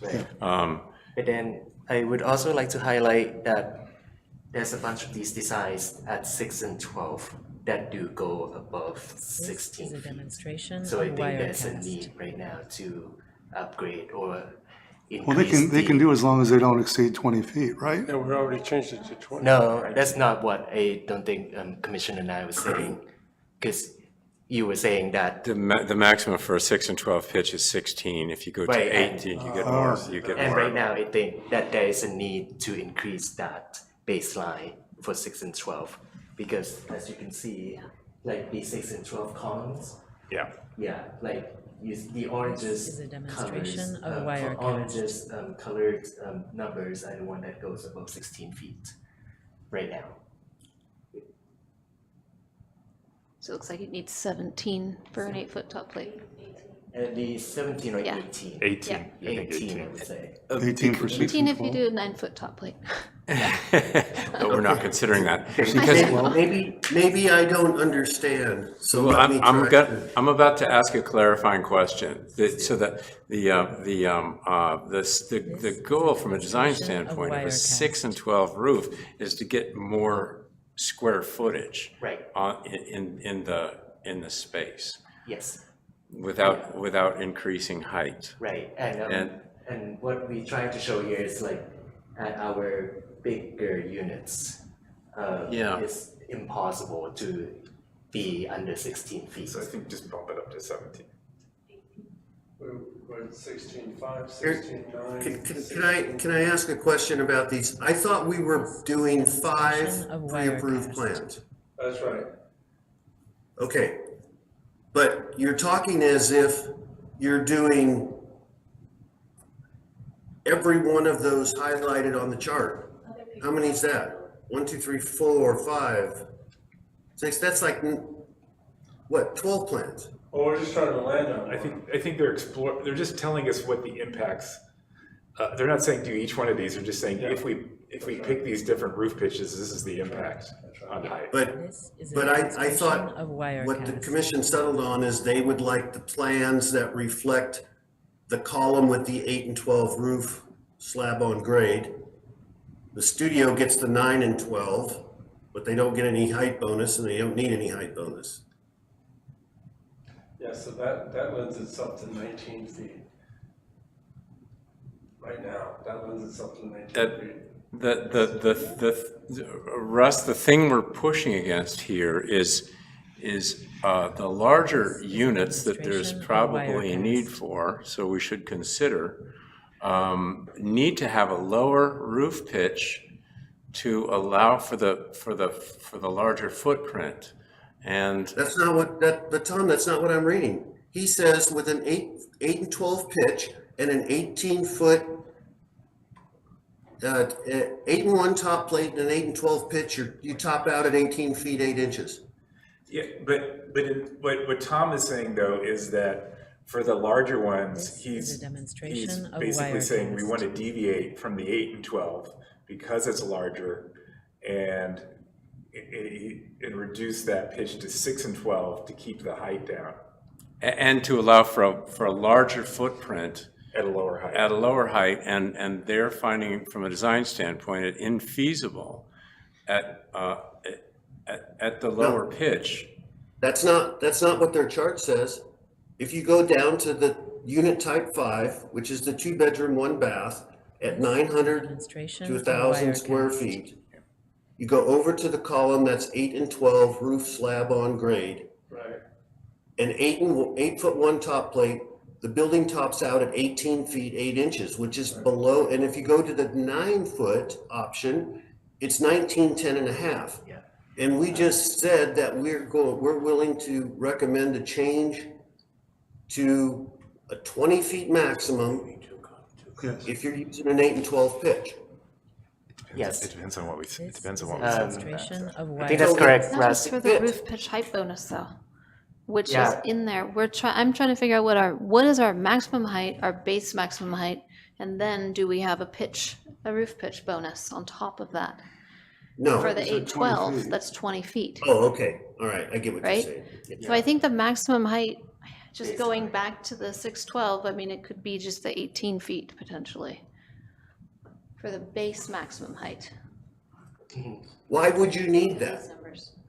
This is a Say that again, demonstration Russell? of Wirecast. I just don't understand why your pre-approved plan fits into the universal rule that we just, the largest pre-approved plan fits into the universal rule that we just decided on. So why do we even need to talk about 6 and 12? What's the universal rule? Sorry. 8 and 12 is the universal rule. 20 And feet. 18 feet, but at 18 feet. 8 and 12 up to 20, it gets you to 20 feet.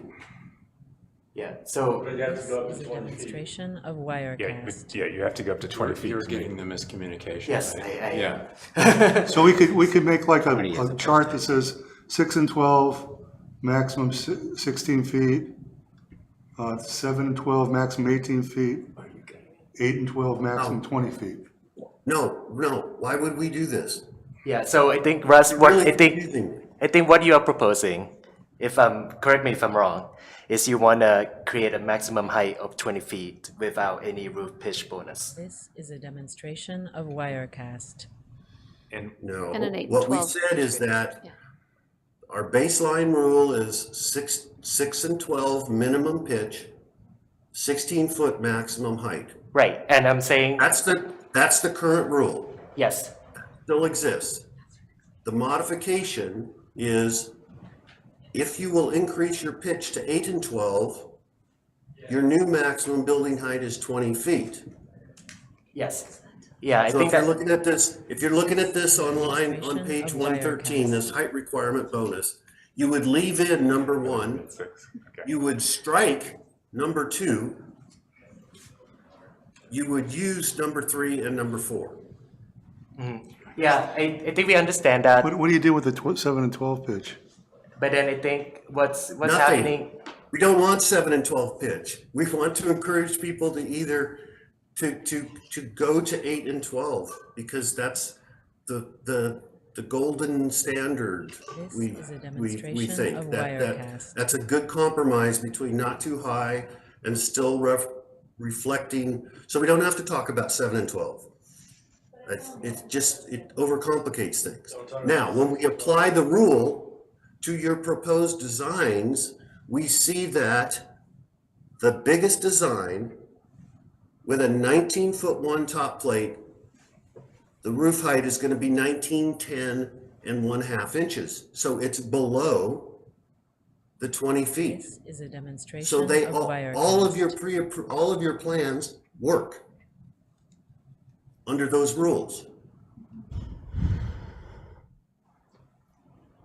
So there's no 7 and 12. Someone comes in with a 7 and 12, we just say, no, you can't do They're not gonna it. come in with a 7 and 12 because they're gonna have a What's set that? of plans. They're not gonna come in with a 7 and 12, they just have a set of plans. If they come in with a 7 and 12, they've got a 16-foot maximum height. That's 18 foot, okay. That's what I yeah, thought.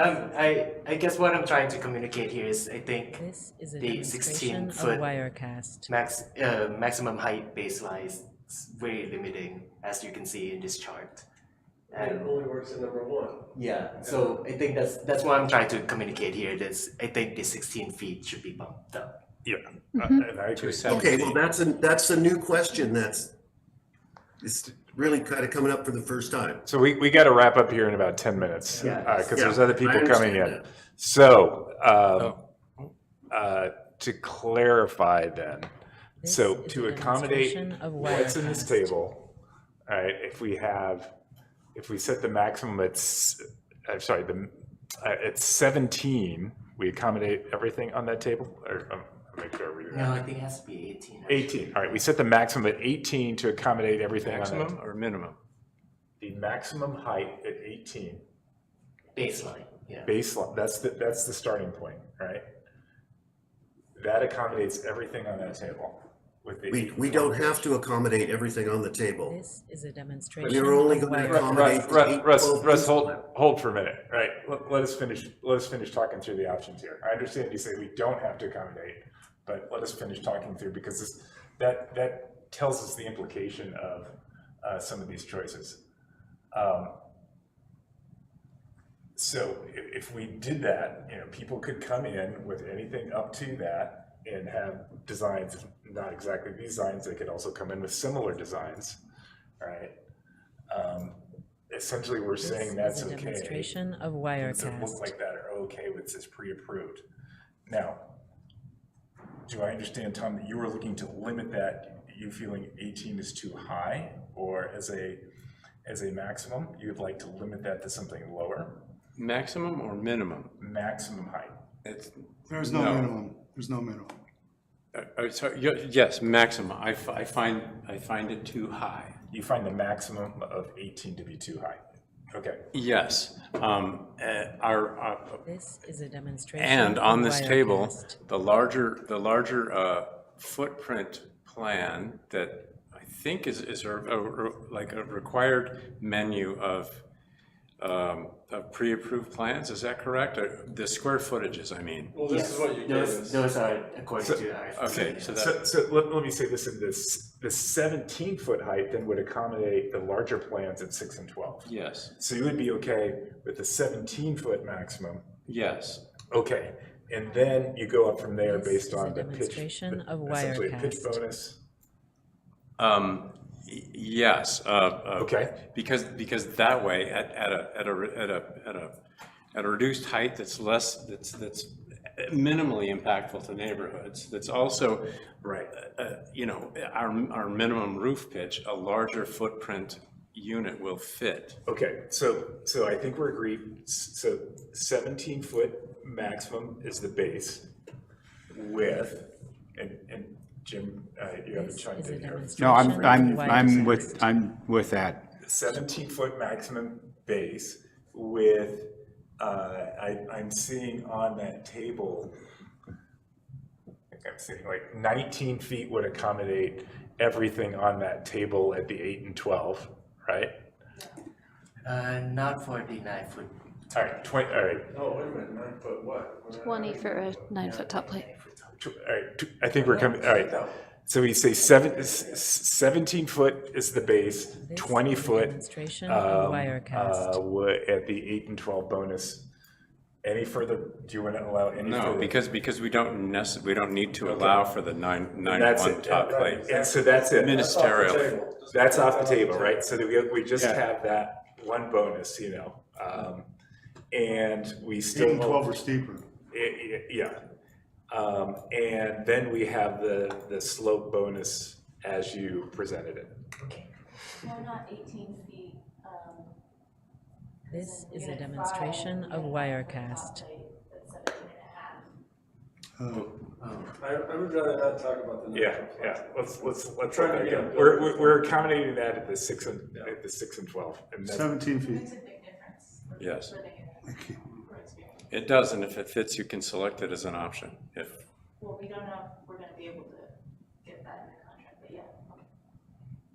But we already have a contract just to get these things designed, and we can't, that was never in the This is a requirements. demonstration of Wirecast. So it's actually been a complication for us for a while. Okay. We just don't want to go back and amend everything, so. Yeah, right, exactly. So are you okay with that? I'm okay with 8-1. Yeah, I don't think we should talk about the top plate. And frankly, I mean, not to complicate things, but I know, because I've designed hundreds of units that are 7 and 12, that they can also look fine. Yeah. They could look fine. 6 and 12 is a little flat, but 7 and 12. It looks, 6 and 7 and 12 looks 12, fine, but anything it's in not 7 like, and 12. Yeah, right, Yeah. exactly. Under this height limit, you can only build the 7 and 12 at a maximum 17 feet. That's what We I'm can hearing. do that, we can do that. I mean. Okay, good. Well, Just want to make sure. I guess we can't technically do that with Unit 5. Yeah, with Unit 5, that's the only one That's the only one. It's okay. Yeah, that's Right. the Okay. That one's the bigger one that falls out, right? You have to do the lower loop. Great. Okay, so it's bigger. Thank All you right. so much. thank you so This much. helps Wait, us. well, I think, let's make this official. Yes, thank you, Rod. That is my, I'm just so relieved. that is my motion. Do we have Demonstration approval of from Wirecast. lawyer God up there? Russ, did you follow that? He hung up. Russ? No way. This is too good to hang up. Did you follow what I said? Everything except there was a little debate, if you go to 8 and 12, did you stick with the 20-foot max? Yes. Yes. Okay. All right. So we don't need you to give us any, I've heard all I Okay, need you've to heard- hear. this is just discussion. This is all, I'm fine. We need, We'll- if you're fine with we'll it, move on. Jessica. we- Something very much like a clear Yeah, and then we recommendation. can come back if we Yeah, have yeah, to. yeah. And hopefully we won't. Yeah, right. Right, okay, good. All right. Thank you. Thank you, everybody. Thank you, Jessica. Any last Thanks, minute? Mucho. Thank you. Anybody else? Thank you, hope you get your Merry water. Christmas, everybody. Yeah. Announcements? Go ahead, make your announcement. That's all right. You have a couple minutes? This is a demonstration of Wirecast. I guess I'm just gonna need some clarification on who's on the ARC. Yeah, we can talk about We can talk about that one, and then, we met with the Lieutenant Governor of the state of California yesterday. It's been miserable. Nice She to see came you. here, Oh, wow. and it was the mayor and the vice mayor and me for Nevada City, and she asked us all about our housing issues and asked us for, basically some input on what challenges we were facing, and then essentially told us that we needed to meet our housing numbers. And if we can't, we need to let them know what we need in order to meet those housing numbers, because they don't want them to just be laws, they want them to be implemented. That's pretty much it. Thank you for passing that along. Yeah. That's interesting. Yeah. All right.